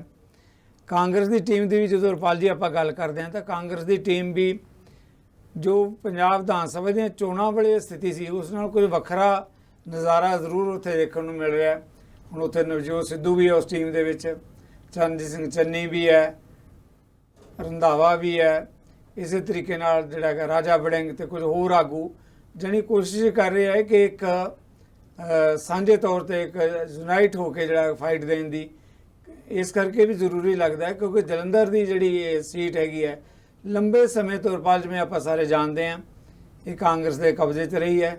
ਅਨਫੋਰਚੂਨੇਟਲੀ ਇੱਥੋਂ ਹੀ ਇਹਨਾਂ ਦੇ ਪਾਰਲੀਮੈਂਟ ਮੈਂਬਰ ਦਾ ਜਦੋਂ ਰਾਹੁਲ ਗਾਂਧੀ ਯਾਤਰਾ ਤੇ ਆਏ ਸੀ ਉਦੋਂ ਅਚਾਨਕ ਦੇਹਾਂਤ ਹੋ ਗਿਆ। ਉਸ ਤੋਂ ਬਾਅਦ ਸੀਟ ਖਾਲੀ ਹੋਈ ਹੈ ਤੇ ਹੁਣ ਚੋਣ ਹੈ, ਪਰ ਕਾਂਗਰਸ ਦੀ ਵਜ੍ਹਾ ਕਰਕੇ ਜਿਹੜੀ ਹੈਗੀ ਸੀਟ ਖਾਲੀ ਹੋਈ ਤੇ ਕਾਂਗਰਸ ਦਾ ਹੀ ਇਸ ਦੇ ਸਮਝਦੇ ਕਿ ਉਹ ਸਾਡਾ ਅਧਿਕਾਰ ਹੈਗਾ ਕਿਉਂਕਿ ਲੰਬੀ ਸਾਡੇ ਪੁਰਾਣੇ ਸਮੇਂ ਤੋਂ ਸੀਟ ਤੁਰੀ ਆ ਰਹੀ ਹੈ। ਪਰ ਦੂਜੇ ਪਾਸੇ ਆਪ ਲਈ ਇੱਕ ਵੱਖਰੀ ਸਥਿਤੀ ਇਸ ਕਰਕੇ ਬਣਦੀ ਨਜ਼ਰ ਆ ਰਹੀ ਹੈ ਰੁਪਾਲ, ਕਿਉਂਕਿ ਆਪ ਦੇ ਆਉਣ ਤੋਂ ਬਾਅਦ ਦੋ ਬਾਈ ਇਲੈਕਸ਼ਨ ਜਿਹੜੀਆਂ ਪਾਰਲੀਮੈਂਟ ਦੀ ਆਪਾਂ ਗੱਲ ਕਰਦੇ ਹਾਂ ਆ ਗਈਆਂ। ਇੱਕ ਤਾਂ ਸ਼ੁਰੂ 'ਚ ਆਉਂਦੇ ਹੀ ਸੰਗਰੂਰ ਦੀ ਆਈ, ਸੰਗਰੂਰ 'ਚ ਇਹਨਾਂ ਨੂੰ ਮੂੰਹ ਦੀ ਖਾਣੀ ਪਈ, ਤਾਂ ਹੁਣ ਜਲੰਧਰ ਦੀ ਹੈ। ਜਲੰਧਰ ਦੇ ਵਿੱਚ ਵੀ ਜਿਹੜਾ ਹੈਗਾ ਇੱਕ ਬਹੁਤ ਵੱਡੀ ਚੁਣੌਤੀ, ਕਿਉਂਕਿ 1 ਸਾਲ ਹੋ ਗਿਆ, 1 ਸਾਲ ਬਾਅਦ ਹੁਣ ਚੋਣ ਵੀ ਹੋ ਰਹੀ ਹੈ ਤੇ 1 ਸਾਲ ਬਾਅਦ ਪਾਰਲੀਮੈਂਟ ਦਾ ਦੂਜਾ ਇਮਤਿਹਾਨ ਵੀ ਇਹਨਾਂ ਲਈ। ਇੱਥੋਂ ਬਾਅਦ ਇਹ ਵੱਖਰੀ ਗੱਲ ਹੈ ਕਿ 24 ਦੀਆਂ ਇਲੈਕਸ਼ਨ ਵੀ ਸਾਰਿਆਂ ਦੇ ਸਾਹਮਣੇ ਹੈ, ਪਰ ਹੈ ਤਾਂ ਚੌਕੋਣੀ 5 ਕੋਣੀ ਮੁਕਾਬਲਾ। ਮੁੱਖ ਤੌਰ ਤੇ ਜਿੱਦਾਂ ਆਪਾਂ ਕਹਿ ਰਹੇ ਹਾਂ 4 ਧਿਰਾਂ ਤਾਂ ਹੈ ਹੀ ਹੈ ਨਾ। ਭਾਜਪਾ ਨੇ ਆਪਣੇ ਤੌਰ ਤੇ ਜਿੰਨਾ ਕੁ ਜ਼ੋਰ ਲਗਾ ਸਕਦੇ ਆ, ਭਾਜਪਾ ਵਾਲੇ ਵੀ ਲੱਗੇ ਹੈ। ਅਕਾਲੀ ਦਲ ਲਈ ਵੀ ਇੱਕ ਇਮਤਿਹਾਨ ਹੈ ਕਿਉਂਕਿ ਜਿੱਦਾਂ ਅਕਾਲੀ ਦਲ ਹਾਸ਼ੀ ਤੇ ਗਿਆ, ਉਹਨਾਂ ਨੂੰ ਲੱਗਦਾ ਜੇ ਅਸੀਂ ਕੋਈ ਨਾ ਕੋਈ ਪਰਫਾਰਮੈਂਸ ਅੱਛੀ ਦਿਆਂਗੇ ਤਾਂ ਸ਼ਾਇਦ ਪੰਜਾਬ ਦੀ ਸਾਡੀ ਇੱਕ ਸਪੇਸ ਜਗ੍ਹਾ ਪੋਲੀਟਿਕਸ ਦੁਆਰਾ ਬਣਨ ਜਾ ਰਹੀ ਹੈ। ਕਾਂਗਰਸ ਤੇ ਆਪ ਇਹਨਾਂ ਦਾ ਤਾਂ ਇੱਕ ਵੱਡਾ ਮੁਕਾਬਲਾ, ਚੁਣੌਤੀ ਹੈ ਹੀ ਹੈ। ਇਹ ਸਾਰੇ ਕੰਟੈਸਟ ਨੂੰ ਮੁਕਾਬਲੇ ਨੂੰ ਜਿੱਦਾਂ ਆਪਾਂ ਕਹਿ ਰਹੇ ਹਾਂ ਬੜਾ ਦਿਲਚਸਪ ਸਥਿਤੀ ਹੈ। ਪ੍ਰੀਤਮਪਾਲ ਵੀ ਜਰਨਲਿਸਟ, ਤੁਸੀਂ ਕਿਵੇਂ ਦੇਖਦੇ ਹੋ? ਦੇਖੋ ਸਿੱਧੂ ਸਾਹਿਬ, ਜਿੱਦਾਂ ਤੁਸੀਂ ਇਹਦੇ 'ਚ ਆਪਣੀ ਜਿਹੜੀ ਭੂਮਿਕਾ ਦੇ ਵਿੱਚ ਜਿਹੜੀ ਸਾਰੀ ਗੱਲ ਕਰ ਹੀ ਦਿੱਤੀ ਹੈ ਕਿ ਕਿਸ ਤਰ੍ਹਾਂ ਜਿਹੜੀ ਇਹ ਸੀਟ ਹੈ ਉਹ ਖਾਲੀ ਹੋਈ ਹੈ ਜੀ। ਇੱਕ ਗੱਲ ਤਾਂ ਸਾਫ਼ ਹੈ ਕਿ ਜਿਹੜੀ ਜਿੱਦਾਂ ਦੀ ਜਿਹੜੀ ਸਿਚੁਏਸ਼ਨ ਸੰਗਰੂਰ ਦੇ ਵਿੱਚ ਸੀ, ਹੁਣ ਜਿਹੜੀ ਇੱਥੋਂ ਦੀ ਸਥਿਤੀ ਹੈ ਉਹ ਥੋੜ੍ਹੀ ਜਿਹੀ ਉਹਨਾਂ ਭਿੰਨ ਹੈ। ਇੱਕ ਤਾਂ ਇਹ ਕਿ ਸੰਗਰੂਰ ਦੀ ਇਮੀਡੀਏਟ ਉਸ ਤੋਂ ਬਾਅਦ ਜਿਹੜੀ ਪੰਜਾਬ ਦੀਆਂ ਚੋਣਾਂ ਤੋਂ ਬਾਅਦ, ਵਿਧਾਨ ਸਭਾ ਦੀਆਂ ਤੋਂ ਬਾਅਦ ਉਹ ਸੀਟ ਖਾਲੀ ਕਰਨੀ ਪਈ, ਉੱਥੋਂ ਭਗਵੰਤ ਮਾਨ ਨੂੰ ਅਸਤੀਫਾ ਦੇਣਾ ਪਿਆ ਮੁੱਖ ਮੰਤਰੀ ਬਣੇ ਰਹਿਣ ਲਈ। ਤੇ ਦੂਸਰਾ ਇਹ ਕਿ ਉਦੋਂ 2-3 ਇਹੋ ਜਿਹੀਆਂ ਘਟਨਾਵਾਂ ਵਾਪਰੀਆਂ ਜਿਸ ਕਰਕੇ ਸਿਮਰਜੀਤ ਸਿੰਘ ਮਾਨ ਹੋਰਾਂ ਦੇ ਹੱਕ ਦੇ ਵਿੱਚ ਇੱਕ ਤਰ੍ਹਾਂ ਦੀ ਹਵਾ ਜਿਹੜੀ ਚੱਲੀ ਤੇ ਇੱਕ ਉਹ ਕਾਰਨ ਬਣਿਆ ਜੀ। ਤੇ ਇੱਥੇ ਜਿਹੜੀ ਸਿਚੁਏਸ਼ਨ ਹੈ ਇਹ ਥੋੜ੍ਹੀ ਜਿਹੀ ਇਸ ਕਰਕੇ ਇਹਨੂੰ ਫਰਕ ਹੈ। ਇੱਕ ਤਾਂ ਇਹ ਵੀ ਕਿ ਇੱਥੇ ਜਿਹੜੀ ਆਮ ਆਦਮੀ ਪਾਰਟੀ ਦੀ ਸਰਕਾਰ ਹੈ ਉਹਨੂੰ ਵੀ ਹੁਣ ਬਣੀ ਨੂੰ ਸਾਲ ਤੋਂ ਉੱਪਰ ਹੋ ਗਿਆ ਤੇ ਦੂਜੇ ਪਾਸੇ ਜੇ ਆਪਾਂ ਦੇਖਿਆ ਜਾਵੇ ਕਾਂਗਰਸ ਦੀ ਸਥਿਤੀ ਇੱਥੇ ਸੰਗਰੂਰ ਦੇ ਨਾਲੋਂ ਕਾਫੀ ਬਿਹਤਰ ਹੈਗੀ, ਕਿਉਂਕਿ ਜਿੱਦਾਂ ਤੁਸੀਂ ਖੁਦ ਹੀ ਦੱਸ ਚੁੱਕੇ ਹੋ ਵੀ ਜਿਹੜੀ ਇਹ ਸੀਟ ਹੈ ਇਹ ਲੰਬਾ ਸਮਾਂ ਕਾਂਗਰਸ ਕੋਲੇ ਰਹੀ ਹੈ ਤੇ ਜਿਹੜੀਆਂ ਜੇ ਹੁਣ ਤੱਕ ਕੁੱਲ ਆਪਾਂ ਸਾਰੀਆਂ ਜਿਹੜੀਆਂ ਚੋਣਾਂ ਲੋਕ ਸਭਾ ਦੀਆਂ ਜਿਹੜੀਆਂ ਹੋਈਆਂ ਨੇ ਹੁਣ ਤੱਕ ਉਹ ਦੇਖਿਆ ਜਾਵੇ ਤਾਂ ਜ਼ਿਆਦਾ ਜਿਹੜਾ ਸਮਾਂ ਇਹ ਸੀਟ ਕਾਂਗਰਸ ਕੋਲੇ ਲਈ ਰਹੀ ਹੈ। ਲਗਭਗ 13 ਵਾਰ ਜਿਹੜੀ ਇੱਥੋਂ ਕਾਂਗਰਸ ਜੇਤੂ ਰਹੀ ਹੈ ਤੇ ਇਹ ਸੀਟ ਕਾਫੀ ਸਮੇਂ ਤੋਂ ਜਿਹੜੀ ਹੈ ਸੀਟ ਸਾਨੂੰ ਸਾਰਿਆਂ ਨੂੰ ਪਤਾ ਹੈ ਕਿ ਇਹ ਹੁਣ ਜਿਹੜੀ ਹੈ ਉਹ ਰਿਜ਼ਰਵ ਸੀਟ ਵੀ ਰਹੀ ਹੈ ਤੇ ਇਹ ਵੀ ਜਿਹੜਾ ਹੈਗਾ ਇੱਕ ਇਹਦਾ ਕਾਰਨ ਜਿਹੜਾ ਹੈਗਾ ਬਣ ਸਕਦਾ। ਤੇ ਦੂਸਰਾ ਜਿਹੜਾ ਇਹ ਜਿਹੜੀ ਸੀਟ ਦਾ ਇਹ ਇੱਕ ਹੋਰ ਤਰ੍ਹਾਂ ਦਾ ਇੱਕ ਸਿਚੁਏਸ਼ਨ ਹੈ ਇੱਥੇ ਇਹਦੀ, ਜਿਹੜਾ ਜਲੰਧਰ ਸ਼ਹਿਰ ਹੈ ਤੇ ਜਲੰਧਰ ਸ਼ਹਿਰ ਦੇ ਵਿੱਚ ਜਿੱਦਾਂ ਤੁਸੀਂ ਅਕਾਲੀ ਦਲ ਦੀ ਗੱਲ ਕੀਤੀ ਹੈ ਜਾਂ ਹੋਰ ਹੈ ਤੇ ਇਹਦੇ 'ਚ ਜ਼ਿਆਦਾ ਜਿਹੜੇ 4 ਹਲਕੇ ਮੁੱਖ ਤੌਰ ਤੇ ਉਹ ਜਲੰਧਰ ਸ਼ਹਿਰ ਦੇ ਆ, ਜਿਹੜੇ ਵਿਧਾਨ ਸਭਾ ਦੇ ਹਲਕੇ ਆ, ਜਿਹੜੇ ਸੈਗਮੈਂਟ ਵਿਧਾਨ ਸਭਾ ਦੇ ਨੇ ਜੀ, ਉਹ ਸਿਟੀ ਦੇ ਆ ਤੇ ਉਹਦੇ 'ਚ ਇੱਕ ਜਿਹੜਾ ਕੈਂਟ ਵਿੱਚ ਪਾ ਕੇ ਤੇ ਬਾਕੀ ਜਿਹੜੀ ਉਹਦੀ ਪੈਰੀਫੇਰੀ ਦੇ ਵਿੱਚ ਨੇ, ਜਿਵੇਂ ਆਦਮਪੁਰ ਹੈ ਤੇ ਜਾਂ ਇਧਰੋਂ ਸ਼ਾਹਕੋਟ ਨਕੋਦਰ ਵਗੈਰਾ ਹੈ, ਜਾਂ ਇਧਰੋਂ ਫਲੌਰ ਹੈ। ਜਦੋਂ ਦੁਬਾਰਾ ਜਿਹੜੀਆਂ ਹਲਕਾਬੰਦੀ ਹੋਈ ਉਦੋਂ ਫਿਰ ਇਹ ਫਲੌਰ ਵਗੈਰਾ ਹੋਰ ਸਾਰੇ ਉਹ ਵੀ ਇੱਧਰ ਚਲੇ ਗਏ ਜਲੰਧਰ ਦੇ ਵਿੱਚ। ਤੇ ਉਸ ਲਿਹਾਜ਼ ਦੇ ਨਾਲ ਇੱਥੇ ਜਿਹੜੀ ਹੈ 1/3 ਤੋਂ ਵੱਧ ਜਿਹੜੀ ਵੋਟ ਹੈ ਉਹ ਜਿਹੜੀ ਹੈ ਅਨੁਸੂਚਿਤ ਜਾਤੀ ਨਾਲ ਸੰਬੰਧਿਤ ਭਾਈਚਾਰੇ ਦੀ ਹੈ। ਇਹ ਵੀ ਇੱਕ ਬਹੁਤ ਵੱਡਾ ਫੈਕਟਰ ਜਿਹੜਾ ਹੈਗਾ ਇਹ ਹੈਗਾ ਇਸ ਸੀਟ ਦੇ ਉੱਪਰ। ਤੇ ਇਹੋ ਕਾਰਨ ਹੈ ਕਿ ਇੱਥੇ ਜਿਹੜੇ ਲੋਕ ਜਿਹੜੀਆਂ ਵੀ ਪਾਰਟੀਆਂ ਜਿਹੜੀਆਂ ਅਨੁਸੂਚਿਤ ਜਾਤੀ ਜਿਹੜਾ ਭਾਈਚਾਰਾ ਖਾਸ ਕਰਕੇ ਉੱਥੇ ਜੇ ਆਪਾਂ ਅੱਗੋਂ ਉਹਨੂੰ ਵੰਡ ਕੇ ਚੱਲੀਏ ਤਾਂ ਉੱਥੇ ਆਦ ਧਰਮੀ ਤੇ ਰਵਿਦਾਸੀਆ ਭਾਈਚਾਰਾ, ਦੂਜੇ ਪਾਸੇ ਬਾਲਮੀਕੀ ਤੇ ਮਜ਼੍ਹਬੀ ਸਿੱਖ ਭਾਈਚਾਰਾ, ਇਸ ਤਰ੍ਹਾਂ ਜਿਹੜੀ ਉਹਨਾਂ ਦੀ ਇੱਕ ਤਰ੍ਹਾਂ ਦੀ ਵਰਗੀਕਰਨ ਆਪਾਂ ਕਰ ਸਕਦੇ ਹਾਂ। ਤੇ ਉਹ ਵੋਟ ਭੁਗਤ ਦੀ ਵੀ ਜ਼ਿਆਦਾ ਹੈ, ਐਨ ਬਲੋਕ ਪੈ ਜਾਂਦੀ ਹੈ, ਦੂਜੀ ਵੋਟ ਜਨਰਲ ਦੀ ਕਈ ਵਾਰੀ ਘੱਟ ਪੈਂਦੀ ਹੈ ਜੀ। ਸੋ ਉਹ ਵੋਟ ਹੈ ਜਿਹੜੀ ਉਹ ਕਾਫੀ ਜਿਹੜੀ ਅਸਰਅੰਦਾਜ਼ ਇਸ ਸੀਟ ਦੇ ਉੱਪਰ ਹੁੰਦੀ ਹੈ। ਤੇ ਇਹ ਜਿਹੜਾ ਹੈਗਾ ਇੱਕ ਕਾਰਨ ਹੈ ਕਿ ਉੱਥੇ ਹੁਣ ਤੱਕ ਜਿਹੜਾ ਹੈਗਾ ਲਗਾਤਾਰ ਜਿਵੇਂ ਚੌਧਰੀ ਸੰਤੋਖ ਹੋਰੀ ਪਹਿਲਾਂ ਬਣੇ, ਫਿਰ ਮਾਸਟਰ ਗੁਰਵੰਤਾ ਸਿੰਘ ਹੋਰਾਂ ਦਾ ਅਸਰ ਪ੍ਰਭਾਵ ਹੋਣ ਕਰਕੇ ਉਸ ਪਰਿਵਾਰ ਨਾਲ ਸੰਬੰਧਿਤ ਨੇ ਇਹ, ਤੇ ਹੁਣ ਉਹਨਾਂ ਦੇ ਜਿਹੜੀ ਧਰਮ ਪਤਨੀ ਹੈ ਬੀਬੀ ਕਰਮਜੀਤ ਕੌਰ ਚੌਧਰੀ, ਹੁਣ ਉਹ ਜਿਹੜੇ ਨੇ ਉਮੀਦਵਾਰ ਨੇ ਇੱਥੇ। ਤੇ ਇਹ ਇੱਕ ਜਿਹੜਾ ਹੈਗਾ ਇਹ ਵੀ ਇੱਕ ਫੈਕਟਰ ਹੈ। ਤੇ ਦੂਜੇ ਪਾਸੇ ਜੇ ਹੁਣ ਆਪਾਂ ਨਵੀਂ ਜਿਹੜੀ ਪਾਰਟੀ ਆਮ ਆਦਮੀ ਪਾਰਟੀ ਉਹਦੇ ਲਈ ਇਸ ਕਰਕੇ ਇਹ ਵਕਾਰੀ ਬਣੀ ਹੋਈ ਹੈ ਸੀਟ, ਕਿਉਂਕਿ ਉਹ ਸੰਗਰੂਰ ਦੀ ਸੀਟ ਹਾਰ ਚੁੱਕੀ ਹੈ। ਹਾਲਾਂਕਿ ਜਿਹੜੀ ਸੰਗਰੂਰ ਦੀ ਸੀਟ ਤੋਂ ਲਗਾਤਾਰ 2 ਵਾਰੀ ਉਹ ਪਾਰਟੀ ਜੇਤੂ ਰਹੀ ਹੈ। ਆਪਾਂ ਕਹਿੰਦੇ ਕਿ ਆਪ ਦੀ ਸੀਟ ਸੀ ਜਿਹਨੂੰ ਕਿਹਾ ਜਾਂਦਾ ਭਗਵੰਤ ਮਾਨ ਦੀ ਸੀਟ। ਹਾਂਜੀ। ਤੇ ਹੁਣ ਉਹਨਾਂ ਲਈ ਵੀ ਇਹ ਜਿਹੜੇ ਵਕਾਰੀ ਮੁੱਦਾ ਜਿਹੜਾ ਹੈਗਾ ਵੱਡਾ ਇਹ ਸੀਟ ਬਣੀ ਹੋਈ ਹੈ। ਸੋ ਦੂਸਰੀਆਂ ਜਿਹੜੀਆਂ ਤੁਸੀਂ ਪਾਰਟੀਆਂ ਦੀ ਗੱਲ ਕੀਤੀ, ਅਕਾਲੀ ਦਲ ਨੇ ਕੋਸ਼ਿਸ਼ ਕੀਤੀ ਹੈ ਕਿ ਆਪਣੇ ਉਸ ਜੇਤੂ ਭਲਵਾਨ ਨੂੰ ਇੱਥੇ ਉਤਾਰਿਆ, ਜਿਹੜਾ ਲਗਾਤਾਰ ਤੀਜੀ ਵਾਰੀ MLA ਬੰਗੇ ਤੋਂ ਜੋ ਬਣਿਆ ਹੈਗਾ ਸੁਖਵਿੰਦਰ ਸੁੱਖੀ। ਉਹਨਾਂ ਦਾ ਆਪਣਾ ਜਾਤੀ ਰਸੂਖ ਆਪਣੇ ਇਲਾਕੇ ਦੇ ਵਿੱਚ ਆਧਾਰ ਹੋਣ ਕਰਕੇ ਉੱਥੇ ਉਹਨਾਂ ਦਾ ਚੰਗਾ ਹੋਣ ਕਰਕੇ ਕਿ ਉਹਨਾਂ ਨੂੰ ਇਹ ਕਿ ਸ਼ਾਇਦ ਜਿਹੜੀ ਹੈ ਇਸ ਸੀਟ ਤੋਂ ਵੀ ਜਿਹੜਾ ਹੈ ਉਹ ਜਿਹੜੇ ਹੈਗੇ ਕੁਛ ਨਾ ਕੁਛ ਹਾਸਲ ਕਰ ਸਕਦੇ। ਘੱਟੋ ਘੱਟ ਜੇ ਇਹ ਨਹੀਂ ਤਾਂ ਜ਼ਮਾਨਤ ਜ਼ਰੂਰ ਬਚ ਸਕਦੀ ਹੈ, ਅੱਛੀ ਖਾਸੀ ਜਿਹੜੀ ਹੈ ਵੋਟ ਉਹ ਹਾਸਲ ਕਰ ਸਕਦੇ ਆ। ਤੇ ਇਹੀ ਜਿਹੜੀ ਹੈ ਭਾਰਤੀ ਜਨਤਾ ਪਾਰਟੀ ਨੇ ਜੋ ਇੱਥੇ ਇੱਕ ਤਰ੍ਹਾਂ ਦਾ ਇੱਕ ਵੱਖਰਾ ਕਾਰਡ ਖੇਡਣ ਦੀ ਕੋਸ਼ਿਸ਼ ਕੀਤੀ, ਉਹ ਸਿੱਖ ਕਾਰਡ। ਹਾਲਾਂਕਿ ਇਸ ਸੀਟ 'ਤੇ ਬਹੁਤੇ ਜਿਹੜੇ ਹੈਗੇ ਸਿੱਖ ਕਦੇ ਜੇਤੂ ਰਹੇ ਨਹੀਂ ਜਿਸ ਤਰ੍ਹਾਂ ਦੀ ਸਿਚੁਏਸ਼ਨ ਹੈ। ਤੇ ਉਹਨਾਂ ਨੇ ਇੰਦਰ ਇਕਬਾਲ ਸਿੰਘ ਹੋਰਾਂ ਨੂੰ ਜੁਆਇਨ ਕਰਾ ਕੇ ਤੁਰੰਤ ਹੀ ਜਿਹੜੀ ਉਹਨਾਂ ਨੂੰ ਸੀਟ ਦੇਣ ਦਾ ਜਿਹੜਾ ਹੈ ਇੱਕ ਅਟਵਾਲ ਨੂੰ ਐਲਾਨ ਕਰ ਦਿੱਤਾ। ਰਪਾਲ ਜੀ, ਜਿੱਦਾਂ ਤੁਸੀਂ ਕਹਿ ਰਹੇ ਹੋ ਕਿ ਇਹਨੂੰ ਅਟਵਾਲ ਦੇ ਜਿਹੜਾ ਬੇਟਾ ਹੈਗਾ ਹੈ ਨਾ ਇੰਦਰ ਇਕਬਾਲ ਅਟਵਾਲ, ਉਹਨੂੰ ਮੈਦਾਨ ਦੇ 'ਚ ਉਤਾਰਿਆ, ਉਹਦੇ ਨਾਲ ਇਹ ਹੈ ਕਿ ਥੋੜ੍ਹਾ ਇਹ ਵੀ ਹੋਇਆ ਕਿ ਅਟਵਾਲ ਕਿਉਂਕਿ ਦਲਿਤ ਭਾਈਚਾਰੇ ਦਾ ਬਹੁਤ ਵੱਡੇ ਕੱਦਾਂ ਵਾਲਾ ਲੀਡਰ ਹੈ, ਉਹਦਾ ਫਾਇਦਾ ਵੀ ਉਹਨਾਂ ਨੂੰ ਮਿਲਣ ਦੀ ਸੰਭਾਵਨਾ ਹੈਗੀ ਹੈ। ਪਰ ਜਿਹੜਾ ਸਮੀਕਰਨ ਜੇ ਆਪਾਂ ਦੇਖਦੇ ਹਾਂ ਕਿਸ ਤਰੀਕੇ ਨਾਲ ਬਣ ਰਿਹਾ ਹੁਣ ਤੱਕ ਦੀ ਜਿਹੜੀ ਹਵਾ ਜਾਂ ਉੱਥੇ ਮੁਹਿੰਮ ਆਪਾਂ ਜੇ ਦੇਖੀਏ ਤਾਂ ਉਹਦੇ 'ਚ ਜਿੱਦਾਂ ਤੁਸੀਂ ਖੁਦ ਵੀ ਇਹ ਗੱਲ ਕਹਿ ਰਹੇ ਹੋ ਕਿ ਵੀ ਜਦੋਂ ਤਾਂ ਅਕਾਲੀ ਦਲ ਦਾ ਸਵਾਲ ਹੈ ਵੀ ਹੋ ਸਕਦਾ ਚੰਗੀ ਤਕੜੀ ਵੋਟ ਲਿਜਾ ਸਕਦਾ ਕਿਉਂਕਿ ਕੈਂਡੀਡੇਟ ਉਹਨਾਂ ਦਾ ਵੀ ਅੱਛਾ ਉਸ ਇਲਾਕੇ 'ਚ MLA ਔਰ ਜਾਣ ਪਛਾਣ ਉਹਦੀ ਪੁਰਾਣੀ ਚੱਲੀ ਆ ਰਹੀ ਹੈ, ਉਹਦਾ ਫਾਇਦਾ ਅਕਾਲੀ ਦਲ ਤੇ ਨਾਲ ਫਿਰ ਜਿਹੜੀ ਬਹੁਜਨ ਸਮਾਜ ਪਾਰਟੀ ਦੀ ਵੋਟ ਦੇਖੋ ਉਹ ਏਰੀਏ 'ਚ ਬਹੁਜਨ ਸਮਾਜ ਦਾ ਵੀ ਆਧਾਰ ਹੈ, ਉਹ ਵੀ ਇਸੇ ਤਰੀਕੇ ਨਾਲ ਜੋ ਭਾਜਪਾ ਦੀ ਤੁਸੀਂ ਗੱਲ ਕੀਤੀ ਅਟਵਾਲ ਫੈਮਿਲੀ ਤੇ ਪਲੱਸ ਜਿਹੜਾ ਭਾਜਪਾ ਨੇ ਵੀ ਬਹੁਤ ਵੱਡਾ ਜ਼ੋਰ ਲਗਾਇਆ ਕਿ ਅਸੀਂ ਕੋਈ ਨਾ ਕੋਈ ਪਰਫਾਰਮੈਂਸ ਕਾਰਗੁਜ਼ਾਰੀ ਉਹ ਤਾਂ ਦਾਅਵਾ ਕਰਦੇ ਆ ਕਿ ਅਸੀਂ ਸੀਟ ਜਿੱਤਾਂਗੇ, ਪਰ ਅਜੇ ਲੱਗਦਾ ਹੈ ਕਿ ਜਲੰਧਰ ਬੈਠ ਕੇ ਦਿੱਲੀ ਦੂਰ ਲੱਗਦੀ ਹੈ ਭਾਜਪਾ ਦੇ ਲਈ। ਜਿਹੜੀ ਸਥਿਤੀ ਜਿਹੜੀ ਰਪਾਲ ਲੱਗਦਾ ਉੱਥੇ ਉੱਭਰ ਕੇ ਸਾਹਮਣੇ ਆ ਰਹੀ ਹੈ, ਇਸ ਵੇਲੇ ਮੁਕਾਬਲਾ ਇਸ ਤਰ੍ਹਾਂ ਲੱਗ ਰਿਹਾ ਜਿਵੇਂ ਆਪ ਤੇ ਕਾਂਗਰਸ ਦੇ ਵਿੱਚ ਬਣ ਜਾ ਰਿਹਾ, ਕਿਉਂਕਿ ਜਿੱਦਾਂ ਆਪਾਂ ਗੱਲ ਕਰਦੇ ਹਾਂ ਕਿ ਆਪ ਲਈ ਬਹੁਤ ਵੱਡੀ ਚੁਣੌਤੀ ਹੈ, ਚੈਲੰਜ ਹੈ, ਉਹਨਾਂ ਦੀ ਸਰਕਾਰ ਹੈ, ਉਹਨਾਂ ਦੇ MLA, ਉਹਨਾਂ ਦੇ ਮੰਤਰੀ, ਉਹਨਾਂ ਦੇ ਕਾਰਕੁਨ ਜਿਹੜੇ ਹੈਗੇ ਆ, ਐਕਟਿਵਿਸਟ ਜਿਹੜੇ ਹੈਗੇ, ਉਹ ਸਾਰੇ ਉਸ ਇਲਾਕੇ 'ਚ ਉਹਨਾਂ ਨੇ ਝੋਕੇ ਹੋਏ ਆ ਕਈ ਤਰ੍ਹਾਂ ਦੇ ਡਿਵੈਲਪਮੈਂਟ ਦੀਆਂ ਗੱਲਾਂ। ਹੁਣ ਜਿਵੇਂ ਕੇਜਰੀਵਾਲ ਸੀ ਕੱਲ੍ਹ ਉੱਥੇ, ਜਾਣੀ ਜਿਹੜੀ ਗੱਲ ਕਦੇ ਨਹੀਂ ਵੀ ਹੋ ਸਕਦੀ ਹੋਣੀ, ਕੇਜਰੀਵਾਲ ਕਹਿ ਕੇ ਹੈ ਕਿ PGI ਦੀ ਤਰਜ਼ ਦੇ ਉੱਤੇ ਅਸੀਂ ਜਿਹੜਾ ਹੈਗਾ ਇੱਥੇ ਹਸਪੀਟਲ ਬਣਾ ਕੇ ਦਿਆਂਗੇ ਜਲੰਧਰ ਦੇ ਵਿੱਚ। ਹੁਣ PGI ਦੀ ਤਰਜ਼ 'ਤੇ ਕਿੱਦਾਂ ਬਣੇਗਾ ਇਹ ਤਾਂ ਕੇਜਰੀਵਾਲ ਹੀ ਦੱਸ ਸਕਦਾ, ਪਰ ਇੱਕ ਵਾਅਦਾ ਕਰਕੇ ਇੱਦਾਂ ਹੀ ਕੂੜਾ ਕਰਕਟ ਦੇ ਕਹਿੰਦੇ ਜਿਹੜੇ ਜਲੰਧਰ 'ਚ ਢੇਰ ਲੱਗੇ ਆ, ਜਿਵੇਂ ਦਿੱਲੀ 'ਚ ਅਸੀਂ ਇਲਾਜ ਕੀਤਾ ਇਸ ਮਾਮਲੇ ਦਾ, ਇੱਦਾਂ ਕਰਾਂਗੇ। ਇਹ ਵੀ ਕਿਹਾ ਕਿ ਅਸੀਂ ਜਿਹੜੀਆਂ ਬਾਕੀ ਦੀਆਂ ਸਾਰੀਆਂ ਸਮੱਸਿਆਵਾਂ, ਉਹਨਾਂ ਨੇ ਕਿਹਾ ਵੀ ਇੱਕ ਇੱਕ ਸਮੱਸਿਆ ਦਾ ਮੈਂ ਨਾਂ ਲਊਂਗਾ, ਜ਼ਿਕਰ ਕਰੂੰਗਾ, ਫਿਰ ਚਰਚਾ ਛਿੜੇਗੀ, ਆ ਹੋਈ ਨਾ ਹੋਈ, ਉਹਨਾਂ ਇਕੱਠੇ ਹੀ ਸੁਹਾਗਾ ਫੇਰਤਾ ਕਿ ਇੱਕ ਇੱਕ ਕਰਕੇ ਸਾਰੀਆਂ ਸਮੱਸਿਆਵਾਂ ਦਾ ਹੱਲ ਕੀਤਾ ਜਾਏਗਾ। ਸੋ ਆਪ ਕੋਸ਼ਿਸ਼ ਕਰ ਰਹੀ ਹੈ। ਦੂਜੇ ਪਾਸੇ ਜਿਹੜਾ ਹੈਗਾ ਕਾਂਗਰਸ ਵੀ ਲੱਗਦਾ ਕਿ ਇਹਦੇ ਚੁਣੌਤੀ ਦਾ, ਕਿਉਂਕਿ ਕਾਂਗਰਸ ਨਾਲ ਵੀ ਘੱਟ ਭੈੜੀ ਨਹੀਂ ਹੋਈ। 8-10 ਜਿਹੜੇ ਮੰਤਰੀ MLA ਉਹਨਾਂ ਦੇ ਕੇਸ ਹੋਣੇ ਵੀ ਆ, ਕੁਝ ਉਹਨਾਂ 'ਚ ਅੰਦਰ ਬੈਠੇ ਆ, ਕੁਝ ਅੰਦਰ ਜਾਣ ਦੀ ਤਿਆਰੀ 'ਚ ਹੈ ਇਸ ਵੇਲੇ। ਸੋ ਕਾਂਗਰਸ ਨੂੰ ਵੀ ਲੱਗਦਾ ਉਹਨਾਂ ਦੀ ਸਰਵਾਈਵਲ ਦਾ ਸਵਾਲ ਹੈ।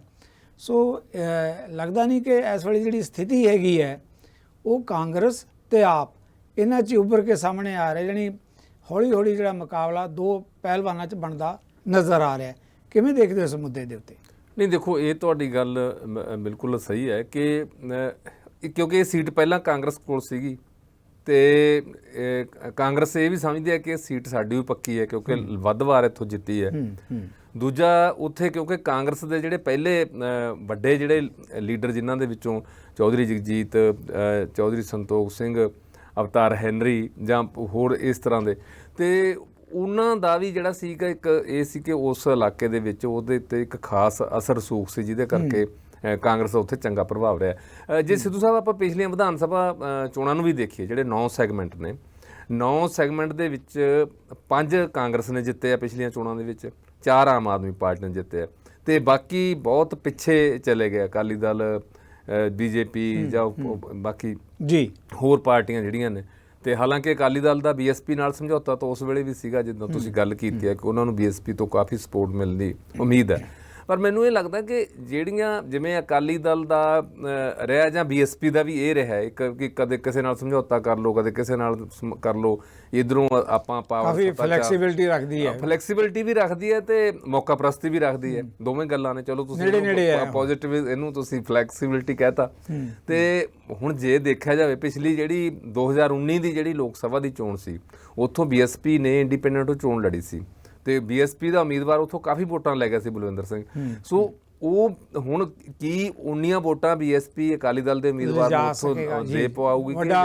ਇਹ ਇੱਕ ਵੱਡਾ ਸਵਾਲ ਹੈ ਹਰਪਾਲ। ਬਿਲਕੁਲ ਸਹੀ ਕਹਿ ਰਹੇ ਹੋ ਜਿਸ ਮੁੱਦੇ ਤੇ ਆਪਾਂ ਗੱਲ ਕਰ ਰਹੇ ਹਾਂ। ਹਰਪਾਲ ਜੀ, ਇੱਕ ਹੋਰ ਮੁੱਦਾ ਵੀ ਅਸੀਂ ਦਰਸ਼ਕਾਂ ਦੇ ਨਾਲ, ਉਹ ਵੀ ਬੜਾ ਭਾਵੁਕ ਤੇ ਇਮੋਸ਼ਨਲ ਮੁੱਦਾ ਪੰਜਾਬੀਆਂ ਦੇ ਲਈ ਇਹ ਹੈ ਕਿ ਇੱਕ ਦਿਨ ਪਹਿਲਾਂ ਪੁੰਛ ਦੇ ਵਿੱਚ ਅੱਤਵਾਦੀ ਹਮਲੇ 'ਚ ਜਿਹੜੇ ਸਾਡੇ 5 ਜਵਾਨ ਜਿਹੜੇ ਹੈਗੇ ਸ਼ਹੀਦ ਹੋਏ ਆ, ਉਹਨਾਂ 'ਚ 4 ਜਿਹੜੇ ਹੈਗੇ ਪੰਜਾਬ ਦੇ ਜਵਾਨ ਆ। ਦੇਖੋ, ਸ਼ਹਾਦਤ ਅਸੀਂ ਸਲਾਮ ਕਰਦੇ ਹਾਂ ਆਪਣੇ ਸ਼ਹੀਦਾਂ ਨੂੰ, ਉਹ ਤਾਂ ਹਾਈ ਆ, ਪਰ ਨਾਲ ਦੁਖਦਾਈ ਵੀ ਹੈ। ਸ਼ਹੀਦ ਹੋਣਾ, ਸ਼ਹੀਦ ਕਹਾਉਣਾ ਜਾਂ ਉਹਨਾਂ ਨੂੰ ਸਲਾਮ ਕਰਨਾ, ਉਹਨਾਂ ਨੂੰ ਚੇਤੇ ਕਰਨਾ, ਸਿਜਦਾ ਕਰਨਾ ਵੱਖਰੀ ਗੱਲ ਹੈ, ਪਰ ਇੱਕ ਬਹੁਤ ਵੱਡਾ ਦਿਖਾਂਤ ਵੀ ਹੈ ਕਿ ਕਿਸ ਕਦਰ ਸਾਡੇ ਜਵਾਨ ਜਿਹੜਾ ਹੈਗਾ ਆਪਣੀ ਹੂਤੀ, ਆਪਣੀ ਕੁਰਬਾਨੀ ਦੇਸ਼ ਨੂੰ ਬਚਾਉਣ ਦੇ ਲਈ ਦੇ ਰਿਹਾ। ਇਹਦੇ ਬਾਰੇ ਕੋਈ ਦੋ ਰਾਏ ਨਹੀਂ।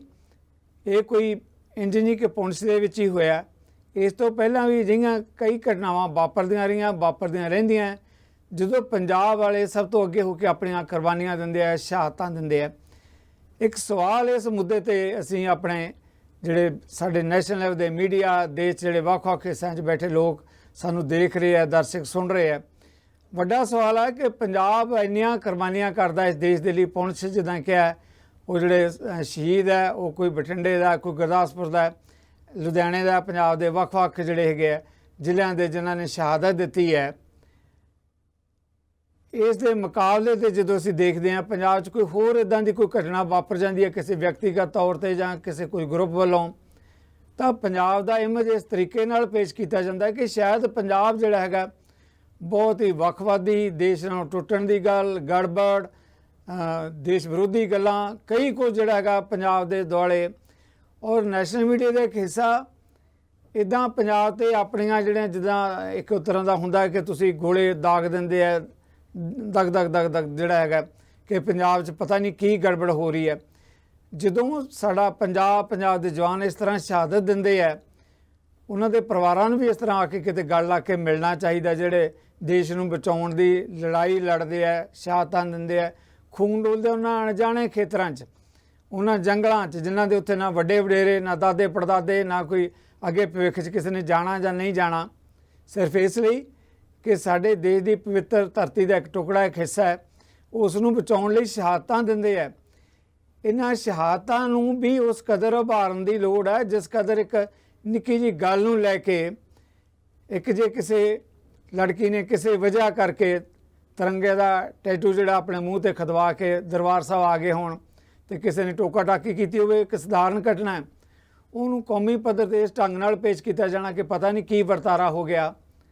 ਅਤੇ ਜਦੋਂ ਸ਼ਹਾਦਤਾਂ ਹੁੰਦੀਆਂ, ਸ਼ਹਾਦਤਾਂ ਨੂੰ ਕਮ ਸੇ ਕਮ ਜਿਹੜਾ ਹੈਗਾ ਇਸ ਦੇਸ਼ ਦੇ ਅੰਦਰ ਜਿਹੜਾ ਹੈਗਾ ਸਲਾਮਤਾ ਕਰਨਾ ਚਾਹੀਦਾ, ਸਾਰੇ ਮੀਡੀਆ ਵੱਲੋਂ, ਸਾਰੇ ਦੇਸ਼ ਦੇ ਲੋਕਾਂ ਵੱਲੋਂ ਕਿ ਪੰਜਾਬ ਹੀ ਹੈ ਜਿਹੜਾ ਸਭ ਤੋਂ ਅੱਗੇ ਦੇਸ਼ ਦੇ ਲਈ ਕੁਰਬਾਨੀਆਂ ਦਿੰਦਾ। ਇਹ ਵੀ ਇੱਕ ਬਹੁਤ ਵੱਡਾ ਸਵਾਲ ਇਸ ਕਰਕੇ ਬਣਦਾ ਹੈ ਕਿ ਪੰਜਾਬ ਨੂੰ ਫਿਰ ਵੱਖਵਾਦੀ, ਇਸ ਦੀ ਤਰ੍ਹਾਂ ਗੜਬੜ ਵਾਲਾ ਇਲਾਕਾ, ਹੋਰ ਬਹੁਤ ਸਾਰੇ ਜਿਹੜੇ ਇਸ ਤਰ੍ਹਾਂ ਦੇ ਮੁਹਾਵਰੇ ਪੰਜਾਬ ਦੇ ਲਈ ਵਰਤੇ ਜਾਂਦੇ ਹੈ।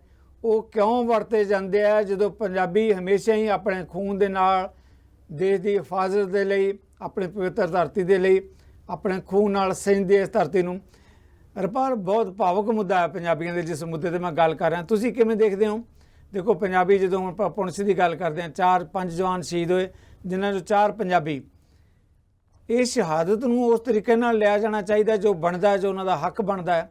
ਪਰ ਇਹਦੀ ਬਜਾਏ ਪੰਜਾਬ ਨੂੰ ਕੋਈ ਨਿੱਕੀ ਜਿਹੀ ਘਟਨਾ ਵਾਪਰਦੀ ਹੈ, ਖਾਲਿਸਤਾਨੀ, ਵੱਖਵਾਦੀ, ਗੜਬੜ ਵਾਲਾ ਇਲਾਕਾ। ਇਹ ਇਮੇਜ ਪੰਜਾਬ ਦਾ ਕਿਉਂ? ਪੰਜਾਬ ਤਾਂ ਇਦਾਂ ਨਹੀਂ, ਪੰਜਾਬ ਤਾਂ ਦੇਸ਼ ਲਈ ਮਰ ਰਿਹਾ, ਲੜ ਰਿਹਾ, ਸ਼ਹਾਦਤਾਂ ਦੇ ਰਿਹਾ। ਦੇਖੋ ਜਗਤਾਰ ਜੀ, ਗੱਲ ਇਹ ਹੈ ਵੀ ਹਾਲਾਂਕਿ ਚਲੋ ਇਹ ਬਿਲਕੁਲ ਇੱਕ ਸਬਜੈਕਟ ਹੀ ਇੱਕ ਵੱਖਰਾ ਹੈ ਫੌਜ ਦਾ, ਕਿਉਂਕਿ ਫੌਜ ਦਾ ਇੱਕ ਸਾਰਾ ਪ੍ਰੋਟੋਕੋਲ, ਇੱਕ ਸਿਸਟਮ, ਉੱਥੇ ਸ਼ਹੀਦ ਹੋਣ ਦਾ ਜਾਂ ਕੁਰਬਾਨੀ ਦਾ ਜਾਂ ਹੋਰ ਹੈ, ਉਹ ਸਿਵਲ ਸੁਸਾਇਟੀ ਨਾਲੋਂ ਥੋੜ੍ਹੀਆਂ ਜਿਹੀਆਂ ਕਈ ਗੱਲਾਂ ਉੱਥੇ ਭਿੰਨ ਨੇ। ਤੇ ਆਪਾਂ ਭਾਵਕ ਵੀ ਹੁੰਦੇ ਹਾਂ, ਜਜ਼ਬਾਤੀ ਹੁੰਦੇ ਹਾਂ। ਤੇ ਇੱਕ ਤਾਂ ਦੇਖੋ, ਸਭ ਤੋਂ ਵੱਡੀ ਗੱਲ ਤਾਂ ਇਹ ਹੈ ਕਿ ਹੁਣ ਤੱਕ ਜਿੰਨੀਆਂ ਵੀ ਲੜਾਈਆਂ ਹੋਈਆਂ, ਕੱਲੀ ਕੱਲ੍ਹ ਦੀ ਪੁੰਛ ਦੀ ਜਾਂ ਪਰਸੋਂ ਦੀ ਘਟਨਾ ਦੀ ਗੱਲ ਨਹੀਂ ਹੈ, ਤੇ ਉੱਥੇ ਜੇ ਦੇਖਿਆ ਜਾਵੇ ਤਾਂ ਸਭ ਤੋਂ ਵੱਧ ਜਿਹੜੇ ਪੰਜਾਬੀ ਨੇ ਕਿਸੇ ਨਾ ਕਿਸੇ ਰੂਪ ਦੇ ਵਿੱਚ ਉਹ ਅੱਗੇ ਆਏ ਆ, ਹਿੱਕ ਡਾਹ ਕੇ ਉਹ ਲੜੇ ਆ। ਭਾਵੇਂ ਪੁਰਾਣੀਆਂ ਲੜਾਈਆਂ ਦੀ ਤੁਸੀਂ ਲੈ ਲਓ, 1962 ਦੀ ਹੋਵੇ, 1965 ਦੀ ਹੋਵੇ, 1971 ਦੀ ਹੋਵੇ। ਹੁਣ ਜਿਹੜੀਆਂ ਤਾਜ਼ਾ, ਜਿਹੜੀਆਂ ਨਵੀਂ ਪੀੜ੍ਹੀ ਨੇ ਦੇਖੀਆਂ ਨੇ, ਤਾਂ ਉਹ ਕਰਗਿਲ ਤਾਂ ਸਾਰਿਆਂ ਦੇ ਸਾਹਮਣੇ ਹੈ, ਭਾਵੇਂ ਕਰਗਿਲ ਦੀ ਹੋਵੇ।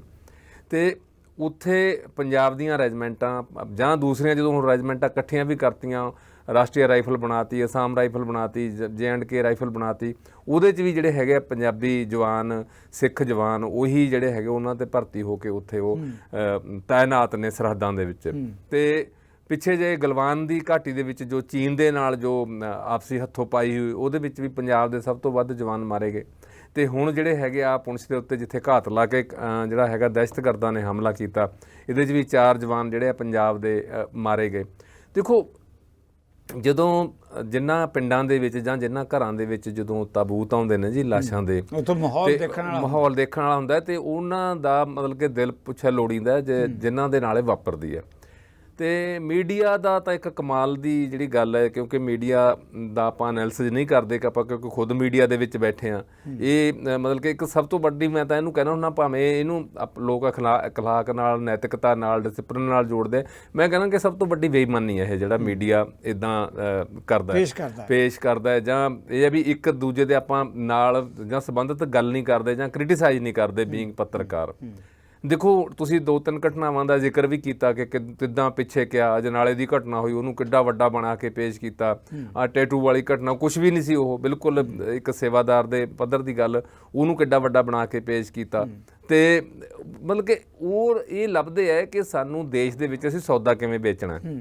ਤੇ ਜਿੱਥੇ ਕਿਤੇ ਕੁਰਬਾਨੀ ਦੀ ਗੱਲ ਆਉਂਦੀ ਹੈ ਜਾਂ ਮੈਂ ਸਮਝਦਾ ਮੈਂ ਇਹਦੇ 'ਚ ਇੱਦਾਂ ਨਹੀਂ ਇਹਨੂੰ ਆਪਾਂ ਕਰ ਸਕਦੇ। ਦੇਖੋ, ਜਿਹੜਾ ਸ਼ਹੀਦ ਹੈ ਜਾਂ ਫੌਜ ਦਾ ਜਵਾਨ ਹੈ, ਭਾਵੇਂ ਉਹ ਕੇਰਲਾ ਦਾ, ਭਾਵੇਂ ਪੰਜਾਬ ਦਾ, ਭਾਵੇਂ ਕਿਤੋਂ ਦਾ ਵੀ ਹੈ, ਉਹ ਸ਼ਹੀਦ ਹੈ, ਜਵਾਨ ਹੈ, ਦੇਸ਼ ਲਈ ਉਹ ਲੜ ਮਰ ਰਿਹਾ ਹੈ। ਹਾਂਜੀ, ਪਰ ਇਹ ਵੀ ਜਦੋਂ ਤੁਸੀਂ ਉਹਦਾ ਕੁਆਂਟਮ ਦੇਖਦੇ ਹੋ ਕਿ ਜਿਹੜੇ ਹੈ ਉਹ ਅੱਗੇ ਹਿੱਕ ਡਾਹ ਕੇ ਕਿਹਦੇ ਬੱਚੇ ਕਿਹਦੇ ਮਰੇ, ਤੇ ਉਹ ਫਿਰ ਤੁਹਾਨੂੰ ਜ਼ਰੂਰ ਦੁੱਖ ਹੁੰਦਾ ਹੈ ਕਿ ਕਦੇ ਨਾ ਕਿਸੇ ਤਰੀਕੇ ਨਾਲ ਇਹਦੀ ਸਾਰ ਤਾਂ ਜਿਹੜੀ ਸੀ ਲਈ ਜਾਣੀ ਚਾਹੀਦੀ ਸੀ। ਜੈਸ ਉਸੇ ਧਰਤੀ ਬਾਰੇ ਜਿਹੜਾ ਰਪਾਲ, ਜਦੋਂ ਤੁਸੀਂ ਇੱਦਾਂ ਦੀ ਸ਼ਬਦਾਵਲੀ ਵਰਤਦੇ ਹੋ ਜਿਹੜੀ ਕਿ ਵਰਤੀ ਨਹੀਂ ਜਾਣੀ ਦੀ, ਫਿਰ ਦੁੱਖ ਤਾਂ ਹੁੰਦਾ ਹੀ ਹੈ ਇਸ ਕਰਕੇ ਕਿ ਜਿਹੜੇ ਲੋਕ ਕੁਰਬਾਨੀਆਂ ਕਰਨ ਵਾਲੇ, ਸ਼ਹਾਦਤਾਂ ਦੇਣ ਵਾਲੇ ਹੈ, ਚਾਹੇ ਡਿਸਪਲਿਨ ਵਾਲਾ ਹਿੱਸਾ ਹੈ ਫੌਜ ਹੈ, ਪਰ ਕੁਰਬਾਨੀ ਸ਼ਹਾਦਤ ਹੈ।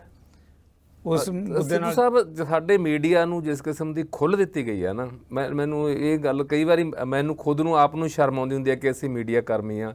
ਉਹਨਾਂ ਨੂੰ ਇਸ ਪੱਧਰ ਤੱਕ ਖੁੱਲ੍ਹ ਦਿੱਤੀ ਗਈ ਹੈ ਜਾਂ ਉਹਨਾਂ 'ਤੇ ਕੋਈ ਚੈੱਕ ਹੀ ਨਹੀਂ ਜੀ। ਤੇ ਮੈਨੂੰ ਯਾਦ ਹੈ ਅਬਦੁਲ ਹਮੀਦ ਹੋਰੇ ਨੂੰ, ਉਹ ਪਰਮਵੀਰ ਚੱਕਰ ਵਿਜੇਤਾ ਨੇ, ਤੇ ਪੰਜਾਬ ਦੀ ਇਸ ਸਰਹੱਦ ਦੇ ਉੱਪਰ ਹੀ ਉਹਨਾਂ ਨੇ ਆਪਣੀ ਸ਼ਹਾਦਤ ਦਿੱਤੀ ਲੜਾਈ ਦੇ ਵਿੱਚ। ਮਤਲਬ ਅਬਦੁਲ ਹਮੀਦ ਹੋਰਾਂ ਬਾਰੇ, ਕਿਉਂਕਿ ਉਹ ਮੁਸਲਿਮ ਭਾਈਚਾਰੇ ਨਾਲ ਸੰਬੰਧ ਸੀ, ਇਸ ਤਰ੍ਹਾਂ ਦੀਆਂ ਗੱਲਾਂ ਮੀਡੀਆ ਦੇ ਵਿੱਚ ਆਈਆਂ ਕਿ ਉਹ ਐਵੇਂ ਹੋ ਗਿਆ, ਇਹ ਹੋ ਗਿਆ। ਤੇ ਇਸੇ ਤਰ੍ਹਾਂ ਜਿਹੜੇ ਸਾਡੇ ਸਿੱਖ ਫੌਜੀ ਨੇ, ਤੇ ਉਹਨਾਂ ਬਾਰੇ ਵੀ ਕਈ ਵਾਰੀ ਇੱਦਾਂ ਦੀਆਂ ਜਿਹੜੀਆਂ ਗੱਲਾਂ ਨੇ ਉਹਨਾਂ ਰਪਾਲ ਜੀ ਸਲਾਮ ਹੀ ਨਹੀਂ ਕੀਤਾ ਜਾਂਦਾ ਉਹਨਾਂ ਜੀ। ਸਭ ਕੁਝ ਕਿਸ ਤਰੀਕੇ ਨਾਲ ਵੰਡਿਆ ਜਾਂਦਾ ਹੈ। ਜਿੱਦਾਂ ਰੁਪਾਲ ਹੁਣੀ ਗੱਲ ਕਰ ਰਹੇ, ਦੇਖੋ ਸਥਿਤੀ ਇਹ ਬਣੀ ਵੀ ਹੈ, ਸਥਿਤੀ ਤਾਂ ਇੱਥੋਂ ਤੱਕ ਹੋ ਗਈ ਕਿ ਜਿਹੜੇ ਗੈਂਗਸਟਰ ਆ ਉਹ ਵੀ ਵੰਡੇ ਜਾਂਦੇ ਹੈ ਕਿ ਮੁਸਲਿਮ ਗੈਂਗਸਟਰ ਹੈ, ਹਿੰਦੂ ਗੈਂਗਸਟਰ ਹੈ ਜਾਂ ਕਿਸੇ ਹੋਰ ਧਰਮ ਨਾਲ ਸੰਬੰਧਿਤ ਹੈਗਾ। ਹੁਣ ਜੇ ਆਪਾਂ ਪੰਜਾਬ ਦੀ ਗੱਲ ਕਰਦੇ ਹਾਂ ਤਾਂ ਅਖਤਰ ਅੰਸਾਰੀ ਪਿਛਲੇ ਸਮੇਂ 'ਚ ਕਾਫੀ ਸਮਾਂ ਜਿਹੜਾ ਹੈਗਾ ਪੰਜਾਬ ਦੀ ਰੋਪੜ ਦੀ ਜੇਲ੍ਹ 'ਚ ਰਿਹਾ, ਤੇ ਹੁਣ ਇਸ ਵੇਲੇ ਚਰਚਾ ਇਸ ਗੱਲ ਦੀ ਬਣੀ ਹੈ ਕਿ ਉਹਦੀ ਸੇਵਾ ਸੰਭਾਲ ਦੇ ਉੱਤੇ ਜਿਹੜੀ ਪਿਛਲੀ ਸਰਕਾਰ ਕਿਹੜੀ, ਕੈਪਟਨ ਅਮਰਿੰਦਰ ਦੀ ਸਰਕਾਰ, ਉਸ ਵੱਲੋਂ 55 ਲੱਖ ਰੁਪਇਆ ਜਿਹੜਾ ਹੈਗਾ ਉਹਦੀ ਸੇਵਾ ਸੰਭਾਲ ਦੇ ਉੱਤੇ ਖਰਚ ਕੀਤਾ ਗਿਆ। ਗੈਂਗਸਟਰ ਯੂਪੀ ਦਾ ਕਿਸੇ ਧਮਕੀ ਦੇ ਕੇਸ ਦੇ ਵਿੱਚ ਜਾ ਕੇ ਜਿਹੜਾ ਹੈਗਾ ਇੱਥੇ ਪੰਜਾਬ ਦੇ ਵਿੱਚ ਉਹਨੂੰ ਲਿਆਂਦਾ ਗਿਆ ਤੇ ਲੰਬਾ ਸਮਾਂ ਪੰਜਾਬ ਦੀ ਜੇਲ੍ਹ 'ਚ ਰੱਖਿਆ ਗਿਆ। ਹਾਲਾਂਕਿ ਯੂਪੀ ਵਾਲੇ ਵਾਪਸ ਵੀ ਲੈਣਾ ਚਾਹੁੰਦੇ ਸੀ, ਇਹਦੇ ਬਾਵਜੂਦ ਵੀ ਨਹੀਂ ਭੇਜਿਆ ਗਿਆ ਤੇ 55 ਲੱਖ ਦਾ ਖਰਚਾ।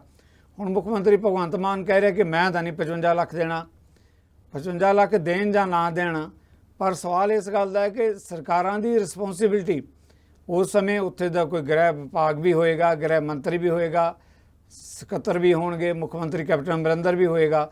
ਅਕਸਰ ਜਿਹੜਾ ਹੈਗਾ ਸਾਰਿਆਂ ਦੀ ਉਹਨਾਂ ਦੀ ਨਜ਼ਰ 'ਚ ਕਿ ਇਹੋ ਜਿਹੇ ਮੁੱਦਿਆਂ 'ਤੇ ਵੀ ਅਸੀਂ ਜਿਹੜਾ ਹੈਗਾ, ਜਿੱਦਾਂ ਆਪਾਂ ਗੱਲ ਕਰਦੇ ਹਾਂ ਮੀਡੀਆ 'ਚ ਜਿਹੜੀ ਇੱਕ ਤਰ੍ਹਾਂ ਦੀ ਗੈਲਰੀਆਂ 'ਚ ਪਲੇ ਕਰਨ ਵਾਲੀ, ਕਿ ਲੋਕਾਂ ਨੂੰ ਖੁਸ਼ ਕਰਨ ਵਾਲੀ ਗੱਲ ਕਿ ਕਹਿ ਦੇਣਾ ਮੁੱਖ ਮੰਤਰੀ ਵੱਲੋਂ ਕਿ ਅਸੀਂ ਤਾਂ 55 ਲੱਖ ਨਹੀਂ ਮੋੜਾਂਗੇ। 55 ਲੱਖ ਤਾਂ ਨਹੀਂ ਮੋੜੋਗੇ, ਪਰ ਜਿਨ੍ਹਾਂ ਨੇ 55 ਲੱਖ ਵਰਤਿਆ ਜਾਂ ਖਰਚਿਆ ਉਹਨਾਂ ਦੇ ਕਿੱਡਾ ਕੁ ਵੱਡਾ ਕੋਈ ਐਕਸ਼ਨ ਹੋਏਗਾ ਜਿਹਦੇ 'ਚ ਕੋਈ ਮੰਤਰੀ ਵੀ ਹੋ ਸਕਦਾ ਹੈ, ਸੰਤਰੀ ਵੀ ਹੋ ਸਕਦਾ ਹੈ, ਕੈਪਟਨ ਅਮਰਿੰਦਰ ਵੀ ਹੋ ਸਕਦਾ ਹੈ। ਇਹਨਾਂ ਸਾਰੇ ਮੁੱਦਿਆਂ ਦੇ ਉੱਤੇ ਜਦੋਂ ਸਵਾਲ ਉੱਠਦੇ ਆ ਤਾਂ ਕਿਧਰੇ ਇਹ ਵੀ ਆਉਂਦਾ ਕਿ ਸਾਡੀਆਂ ਜਿਹੜੀਆਂ ਪੋਲੀਟੀਕਲ ਫੋਰਸਿਸ ਹੈਗੀਆਂ ਉਹ ਮੁੱਦਿਆਂ ਦੀ ਥਾਂ ਇਹ ਦੇਖਦੀਆਂ ਕਿ ਜਿੱਦਾਂ ਅਸੀਂ ਪਹਿਲਾਂ ਵੀ ਕਹਿੰਦੇ ਕਿ ਕਿਹੜੀ ਗੱਲ ਦੇ ਨਾਲ ਰਾਜਸੀ ਤੌਰ 'ਤੇ ਲਾਹਾ ਲਿਆ ਜਾ ਸਕਦਾ। ਇਸ ਮਾਮਲੇ ਨਾਲ ਹੋਰ ਬਹੁਤ ਸਾਰੇ ਤੰਦਾਂ ਜਿਹੜੀਆਂ ਜੁੜੀਆਂ। ਆਪਾਂ ਗੱਲ ਕਰ ਰਹੇ ਸੀ ਕਿਸ ਕਦਰ ਜਿਹੜੀਆਂ ਪੋਲੀਟੀਕਲ ਪਾਰਟੀਆਂ ਹਰ ਮਾਮਲੇ 'ਚ ਆਪਣੀ ਮਾਈਲੇਜ ਲੈਣ ਦੀ ਕੋਸ਼ਿਸ਼ ਕਰਦੀਆਂ। ਜਿੱਦਾਂ ਆਪਾਂ ਰੋਪੜ ਜੇਲ੍ਹ ਦਾ ਜ਼ਿਕਰ ਕੀਤਾ ਕਿ ਯੂਪੀ ਦਾ ਇੱਕ ਗੈਂਗਸਟਰ ਮੁਖਤਾਰ ਅੰਸਾਰੀ ਉਹ ਜੇਲ੍ਹ 'ਚ ਨਜ਼ਰਬੰਦ ਰਿਹਾ, 55 ਲੱਖ ਰੁਪਏ ਦਾ ਬਿੱਲ ਜਿਹੜਾ ਆਇਆ ਤੇ ਹੁਣ ਅਦਾਇਗੀ ਨੂੰ ਲੈ ਕੇ ਆਪਣਾ ਮੁੱਖ ਮੰਤਰੀ ਭਗਵੰਤ ਮਾਨ ਆਪਣੇ ਅੰਦਾਜ਼ 'ਚ ਗੱਲਾਂ ਕਹਿ ਰਿਹਾ ਹੈ। ਰੁਪਾਲ, ਇਸ ਮਾਮਲੇ 'ਤੇ ਜਦੋਂ ਕੋਈ ਵੀ ਚਾਹੇ ਗੈਂਗਸਟਰਾਂ ਦਾ ਮਾਮਲਾ ਹੋਵੇ, ਚਾਹੇ ਧਾਰਮਿਕ ਮੁੱਦਾ ਹੋਵੇ, ਚਾਹੇ ਦੂਜੇ ਮਾਮਲੇ ਹੋਣ, ਪੋਲੀਟੀਕਲ ਪਾਰਟੀਆਂ ਦੇ ਹੁੰਦਾ ਕਿ ਰਾਜਸੀ ਰੋਟੀਆਂ ਕਿਵੇਂ ਸਿੱਕੀਆਂ ਜਾ ਸਕਦੀਆਂ, ਉਹਦੇ 'ਚ ਜਾਂ ਸਾਨੂੰ ਫਾਇਦਾ ਗੈਂਗਸਟਰ ਰੱਖ ਕੇ ਲਿਆ ਜਾ ਸਕਦਾ ਹੈ ਜਾਂ ਗੈਂਗਸਟਰ ਦਾ ਮੁਕਾਬਲਾ ਬਣਾ ਕੇ ਲਿਆ ਜਾ ਸਕਦਾ ਹੈ। ਕਿਵੇਂ ਦੇਖਦੇ ਹੋ ਅੰਸਾਰੀ ਦੇ ਮਾਮਲੇ ਜੋ ਕੁਝ ਹੋਣਾ ਇਸ ਵੇਲੇ ਸਾਹਮਣੇ ਆ ਰਿਹਾ? ਦੇਖੋ ਸਿੱਧੂ ਸਾਹਿਬ, ਗੱਲ ਇਹ ਹੈ ਜਿੱਦਾਂ ਕਿਉਂਕਿ ਇਸ ਤੋਂ ਪਹਿਲਾਂ ਤਾਂ ਕਦੇ ਗੱਲ ਸਾਹਮਣੇ ਨਹੀਂ ਆਈ ਕਿ ਵਕੀਲ ਦਾ ਕੋਈ ਬਕਾਇਆ ਵੀ ਇਦਾਂ ਦਾ ਬਿੱਲ ਪਿਆ ਹੈ 55 ਲੱਖ ਦਾ, ਕਿਉਂਕਿ ਇਹ ਮਾਮਲਾ ਤਾਂ ਹਾਲਾਂਕਿ ਮੁਖਤਾਰ ਅੰਸਾਰੀ ਵਾਲਾ ਤਾਂ ਕਾਫੀ ਚਿਰ ਦਾ ਚੱਲ ਰਿਹਾ ਸੀ ਤੇ ਯੂਪੀ ਪੁਲਿਸ ਨੇ ਉਹਨੂੰ ਇੱਥੋਂ ਉਹਦੀ ਹਵਾਲਗੀ ਵੀ ਜਿਹੜੀ ਹੋ ਚੁੱਕੀ ਸੀ, ਸਾਰਾ ਕੁਝ ਹੋ ਗਿਆ ਸੀ। ਤੇ ਹੁਣ ਅਚਾਨਕ ਜਿਹੜਾ ਹੈ ਇਹ ਮੁੱਦਾ ਸਾਹਮਣੇ ਆਇਆ ਤੇ ਮੈਂ ਸਮਝਦਾ ਕਿ ਜਿੱਦਾਂ ਮੌਜੂਦਾ ਜਿਹੜੇ ਮੁੱਖ ਮੰਤਰੀ ਆ ਭਗਵੰਤ ਮਾਨ, ਉਹਨਾਂ ਨੇ ਕਿਹਾ, ਪਬਲਿਕਲੀ ਕਿਹਾ, ਮੀਡੀਆ ਦੇ ਵਿੱਚ ਕਿਹਾ ਕਿ ਅਸੀਂ ਜਿਹੜੇ ਹੈ ਪੈਸੇ ਨਹੀਂ ਦਿਆਂਗੇ ਤੇ ਵਕੀਲ ਦੇ। ਹੁਣ ਗੱਲ ਤਾਂ ਅਸਲ ਦੇ ਵਿੱਚ ਇਹ ਹੈ ਕਿ ਸਿਆਸੀ ਤੌਰ ਤੇ ਤੁਸੀਂ ਕੋਈ ਵੀ ਪੋਲੀਟੀਕਲ ਪਾਰਟੀ ਹੈ, ਭਾਵੇਂ ABCD, ਤੇ ਇਹ ਸਾਰੇ ਜਿਹੜੇ ਵਰਤਾਰੇ ਨੂੰ ਤੁਸੀਂ ਕਿਸ ਤਰ੍ਹਾਂ ਲਿਆਉਂਦੇ ਹੋ, ਕਿਸ ਤਰ੍ਹਾਂ ਇਹਨੂੰ ਡੀਲ ਕਰਦੇ ਹੋ। ਪਹਿਲੀ ਗੱਲ ਤਾਂ ਮੈਨੂੰ ਅਜੇ ਤੱਕ ਇਹ ਗੱਲ ਸਮਝ ਨਹੀਂ ਆਈ ਕਿ ਉਹਦੀ ਕੀ ਮਜਬੂਰੀ ਸੀ ਉਹਨੂੰ ਰੋਪੜ ਜੇਲ੍ਹ 'ਚ ਰੱਖਣਾ। ਤੇ ਠੀਕ ਹੈ, ਇੱਕ ਛੋਟਾ ਜਿਹਾ ਮਾਮਲਾ ਇਹ ਸੀਗਾ ਕਿ ਉਹਨੇ ਕਿਤੋਂ ਫਰੌਤੀ ਮੰਗੀ ਸੀ ਕਿਸੇ ਬਿਲਡਰ ਤੋਂ, ਉਸ ਮਾਮਲੇ 'ਚ, ਤੇ ਹਾਂ ਉਸ ਚੱਕਰ 'ਚ ਉਹਨੂੰ ਇੱਥੇ ਲਿਆਂਦਾ ਗਿਆ। ਤੇ ਪਰ ਇਸ ਚੱਕਰ 'ਚ ਲਿਆ ਕੇ ਵੀ ਉਹਨੂੰ 2-2.5 ਸਾਲ ਜੇਲ੍ਹ 'ਚ ਰੱਖਣਾ, ਤੇ ਫਿਰ ਜਿੱਦਾਂ ਤੁਸੀਂ ਦੱਸਿਆ ਹੀ ਹੈ ਕਿ ਉਹਦੀ ਟਹਿਲ ਸੇਵਾ ਕਰਨੀ, ਫਿਰ ਉਹਨੂੰ ਜੇਲ੍ਹ 'ਚ ਰੱਖਣ ਵਾਸਤੇ, ਬਣਾ ਕੇ ਰੱਖਣ ਵਾਸਤੇ ਸੁਪਰੀਮ ਕੋਰਟ ਤੱਕ ਕੇਸ ਲੈ ਕੇ ਜਾਣਾ, ਤੇ ਐਡੇ ਵੱਡੇ ਸੀਨੀਅਰ ਵਕੀਲ ਨਾਲ ਜਿਹਦਾ 55 ਲੱਖ ਦਾ ਬਿੱਲ ਬਕਾਇਆ ਪਿਆ, ਉਹਦੇ ਨਾਲ ਵਕਾਲਤਨਾਮਾ ਸਾਈਨ ਕਰਨਾ। ਕਿਉਂਕਿ ਇਹ ਇੱਦਾਂ ਦੀਆਂ ਘਟਨਾਵਾਂ ਨੇ ਜਿੱਦਾਂ ਹੁਣ ਇਹ ਲੱਗਦਾ ਹੈ ਕਿ ਜਿਹੜੀ ਰਾਜਨੀਤੀ ਹੈ, ਭਾਵੇਂ ਉਹ ਜਿੱਦਾਂ ਤੁਸੀਂ ਕਿਹਾ ਕਿ ਉਹ ਗੈਂਗਸਟਰਾਂ ਦੀ ਪੁਸ਼ਤ ਪਨਾਹੀ ਕਰਕੇ, ਭਾਵੇਂ ਗੈਂਗਸਟਰਾਂ ਨੂੰ ਸ਼ਰੇਆਮ ਮਾਰ ਕੇ, ਭਾਵੇਂ ਹੋਰ ਵੀ ਇੱਦਾਂ ਹੀ ਰਾਜਨੀਤੀ ਚਲਾਈ ਜਾਏਗੀ, ਜਾਂ ਲੋਕਾਂ ਦੇ ਮੁੱਦੇ ਵੀ ਕਦੇ ਪੋਲਿਟਿਕਸ ਦਾ ਹਿੱਸਾ ਬਣਨਗੇ, ਆਮ ਆਦਮੀ ਦੇ ਜਿਹੜੇ ਮੁੱਦੇ ਆ ਉਹ ਵੀ ਕਦੇ ਰਾਜਨੀਤੀ ਦਾ ਹਿੱਸਾ ਬਣਨਗੇ। ਅਜੇ 2 ਦਿਨ ਪਹਿਲਾਂ ਹੀ ਰਿਪੋਰਟ ਆਈ ਹੈ ਕਿ ਸਾਡੇ ਦੇਸ਼ ਦੀ ਜਿਹੜੀ ਆਬਾਦੀ ਹੈ ਦੁਨੀਆ 'ਚ ਸਭ ਤੋਂ ਵੱਧ ਹੋ ਚੁੱਕੀ ਹੈ, ਤੇ ਇਸ ਪਾਸੇ ਵੱਲ ਨੂੰ ਅਸੀਂ ਹੈ ਕਦੇ ਧਿਆਨ ਨਹੀਂ ਦਿੱਤਾ ਕਿ ਚੀਨ, ਜਿਹੜਾ ਇਹ ਕਿਹਾ ਜਾਂਦਾ ਸੀ ਚੀਨ ਦੀ ਆਬਾਦੀ ਸਭ ਤੋਂ ਵੱਧ, ਸਾਡੇ ਖੁਦ ਆਪਣੇ ਆਗੂ ਲੀਡਰ ਇਹ ਕਹਿੰਦੇ ਰਹੇ ਸੀ ਕਿ ਚੀਨ ਦੀ ਨੂੰ ਮਾਰ ਇਸੇ ਕਰਕੇ ਪੈ ਰਹੀ, ਉੱਥੇ ਆਬਾਦੀ ਬਹੁਤ ਜ਼ਿਆਦਾ, ਸਾਡੇ ਬੇਰੁਜ਼ਗਾਰੀ ਇਸ ਕਰਕੇ ਸਮੱਸਿਆ ਹੈ, ਗਰੀਬੀ ਇਸ ਕਰਕੇ ਸਮੱਸਿਆ ਵੀ, ਆਬਾਦੀ ਬਹੁਤ ਜ਼ਿਆਦਾ। ਮੈਂ ਤੁਹਾਡੀ ਇਸ ਗੱਲ ਨਾਲ ਸਹਿਮਤ ਨਹੀਂ ਹੈਗਾ। ਦੇਖੋ, ਸਾਡੇ ਚੀਨ ਦੀ ਜੋ ਤੁਸੀਂ ਗੱਲ ਕਰਦੇ ਆ, ਸਾਡੇ ਦੇਸ਼ ਦੀ ਜਿਹੜੀ ਪੋਲੀਟੀਕਲ ਲੀਡਰਸ਼ਿਪ ਹੈ ਉਹਦੀ ਕਮਾਲ ਦੇਖੋ। ਕੁਝ ਦਿਨਾਂ ਬਾਅਦ ਹੀ ਤੁਸੀਂ ਦੇਖੋਗੇ ਕਿ ਕੇਂਦਰ ਦੇ ਪੱਧਰ 'ਤੇ ਕੋਈ ਨਾ ਕੋਈ ਬਿਆਨ ਆਏਗਾ ਕਿ ਦੇਖੋ ਅਸੀਂ ਦੁਨੀਆ ਭਰ 'ਚ ਸਭ ਤੋਂ ਵੱਡੀ ਆਬਾਦੀ ਵਾਲਾ ਦੇਸ਼ ਬਣ ਗਏ ਹਾਂ, ਤੇ ਕਿੰਨੀ ਵੱਡੀ ਮਾਰਕੀਟ ਹੈ। ਹੁਣ ਸਾਰੇ ਦੁਨੀਆ ਦੇ ਜਿਹੜੇ ਵੱਡੇ ਵੱਡੇ ਲੋਕ ਹੈ ਇੱਥੇ ਆ ਕੇ ਆਪਣੀ ਇੰਡਸਟਰੀ ਲਾਉਣਗੇ, ਇੱਥੇ ਕਾਰੋਬਾਰ ਲਾਉਣਗੇ ਤੇ ਸਾਡਾ ਦੇਸ਼ ਜਿਹੜਾ ਹੈਗਾ ਇਕੋਨਮੀ ਦੇ ਲਿਹਾਜ਼ ਨਾਲ ਵੀ ਨੰਬਰ 1 ਕੰਟਰੀ ਬਣ ਜਾਏਗਾ। ਸੋ ਪੇਸ਼ਕਾਰੀ ਹੈ ਸਾਡੀ ਪੋਲੀਟੀਕਲ ਲੋਕਾਂ ਦੀ। ਜਦੋਂ ਆਪਾਂ ਮੁੱਦਿਆਂ ਦੀ ਗੱਲ ਕਰਦੇ ਹਾਂ ਤਾਂ ਉਹ ਇਸ ਢੰਗ ਨਾਲ ਪੇਸ਼ ਕਰਦੇ ਆ, ਹਰ ਨੈਗੇਟਿਵ ਗੱਲ ਨੂੰ ਪੋਜ਼ਿਟਿਵ ਤਰੀਕੇ ਨਾਲ ਪੇਸ਼ ਕਰਨਾ। ਨਹੀਂ, ਇਹ ਤੁਹਾਡੀ ਗੱਲ ਠੀਕ ਹੈ, ਮੇਰੇ ਇਸ ਗੱਲ ਨਾਲ ਸਹਿਮਤ ਹੋਣਾ ਜਾਂ ਨਾ ਸਹਿਮਤ ਹੋਣਾ ਨਹੀਂ, ਗੱਲ ਇਹ ਹੈ ਕਿ ਇਹਨੂੰ ਤੁਸੀਂ ਵਰਤਣਾ ਕਿਵੇਂ ਹੈ। ਯੈਸ। ਤੇ ਸਾਡੇ ਪ੍ਰਧਾਨ ਮੰਤਰੀ ਹੁਣ ਤੱਕ ਇਹ ਕਹਿੰਦੇ ਰਹੇ ਕਿ ਤੁਸੀਂ ਸੰਕਟ ਨੂੰ ਅਵਸਰ 'ਚ ਕਿਵੇਂ ਤਬਦੀਲ ਕਿਵੇਂ ਕਰਨਾ। ਤੇ ਮੈਂ ਇਹ ਕਹਿਣਾ ਕਿ ਜਿਹੜੀ ਇਹ ਮਾਰਕੀਟ ਹੈ ਉਹ ਕਿਸ ਕਿਸਮ ਦੀ ਮਾਰਕੀਟ ਆ, ਅਸੀਂ ਇਹ ਜਿਹੜੀ ਮਾਰਕੀਟ ਕਿਹਦੇ ਵਾਸਤੇ ਬਣਾ ਕੇ ਦੇ ਰਹੇ ਹਾਂ ਤੇ ਸਾਡੇ ਲੋਕਾਂ ਦਾ ਚ ਕਿੰਨਾ ਕੁ ਭਲਾ ਹੋ ਰਿਹਾ ਜਾਂ ਹੋ ਰਿਹਾ। ਚਲੋ ਇਹ ਇੱਕ ਵੱਖਰਾ ਜਿਹੜਾ ਹੈਗਾ ਮੁੱਦਾ। ਤੇ ਗੱਲ ਇਹ ਵੀ ਜੇ ਹੁਣ ਮੁੱਖ ਮੰਤਰੀ ਕਹਿੰਦੇ ਕਿ ਅਸੀਂ ਇਹ ਪੇਮੈਂਟ ਨਹੀਂ ਦੇਵਾਂਗੇ ਤਾਂ ਇਹ ਪੇਮੈਂਟ ਕੌਣ ਦੇਗਾ? ਵਕਾਲਤਨਾਮਾ ਤਾਂ ਸਰਕਾਰ ਨੇ ਸਾਈਨ ਕੀਤਾ ਨਾ ਜੀ, ਭਾਵੇਂ ਕਿਸੇ ਸੈਕਟਰੀ ਦੇ ਸਾਈਨ ਆ ਉਹਦੇ ਤੇ, ਭਾਵੇਂ ਕਿਸੇ ਦੇ ਵੀ ਦਸਤਖਤ ਹੈ, ਭਾਵੇਂ ਉਹਦੇ ਤੇ ਸਾਡੇ ਜਿਹੜਾ ਹੈਗਾ ਏਜੀ ਹੈ ਜਿਹੜਾ ਐਡਵੋਕੇਟ ਜਨਰਲ ਹੈ ਉਹਦੇ ਸਾਈਨ ਹੈ, ਕਿਸੇ ਦੇ ਸਰਕਾਰ ਵੱਲੋਂ ਕੀਤੇ ਗਏ ਆ।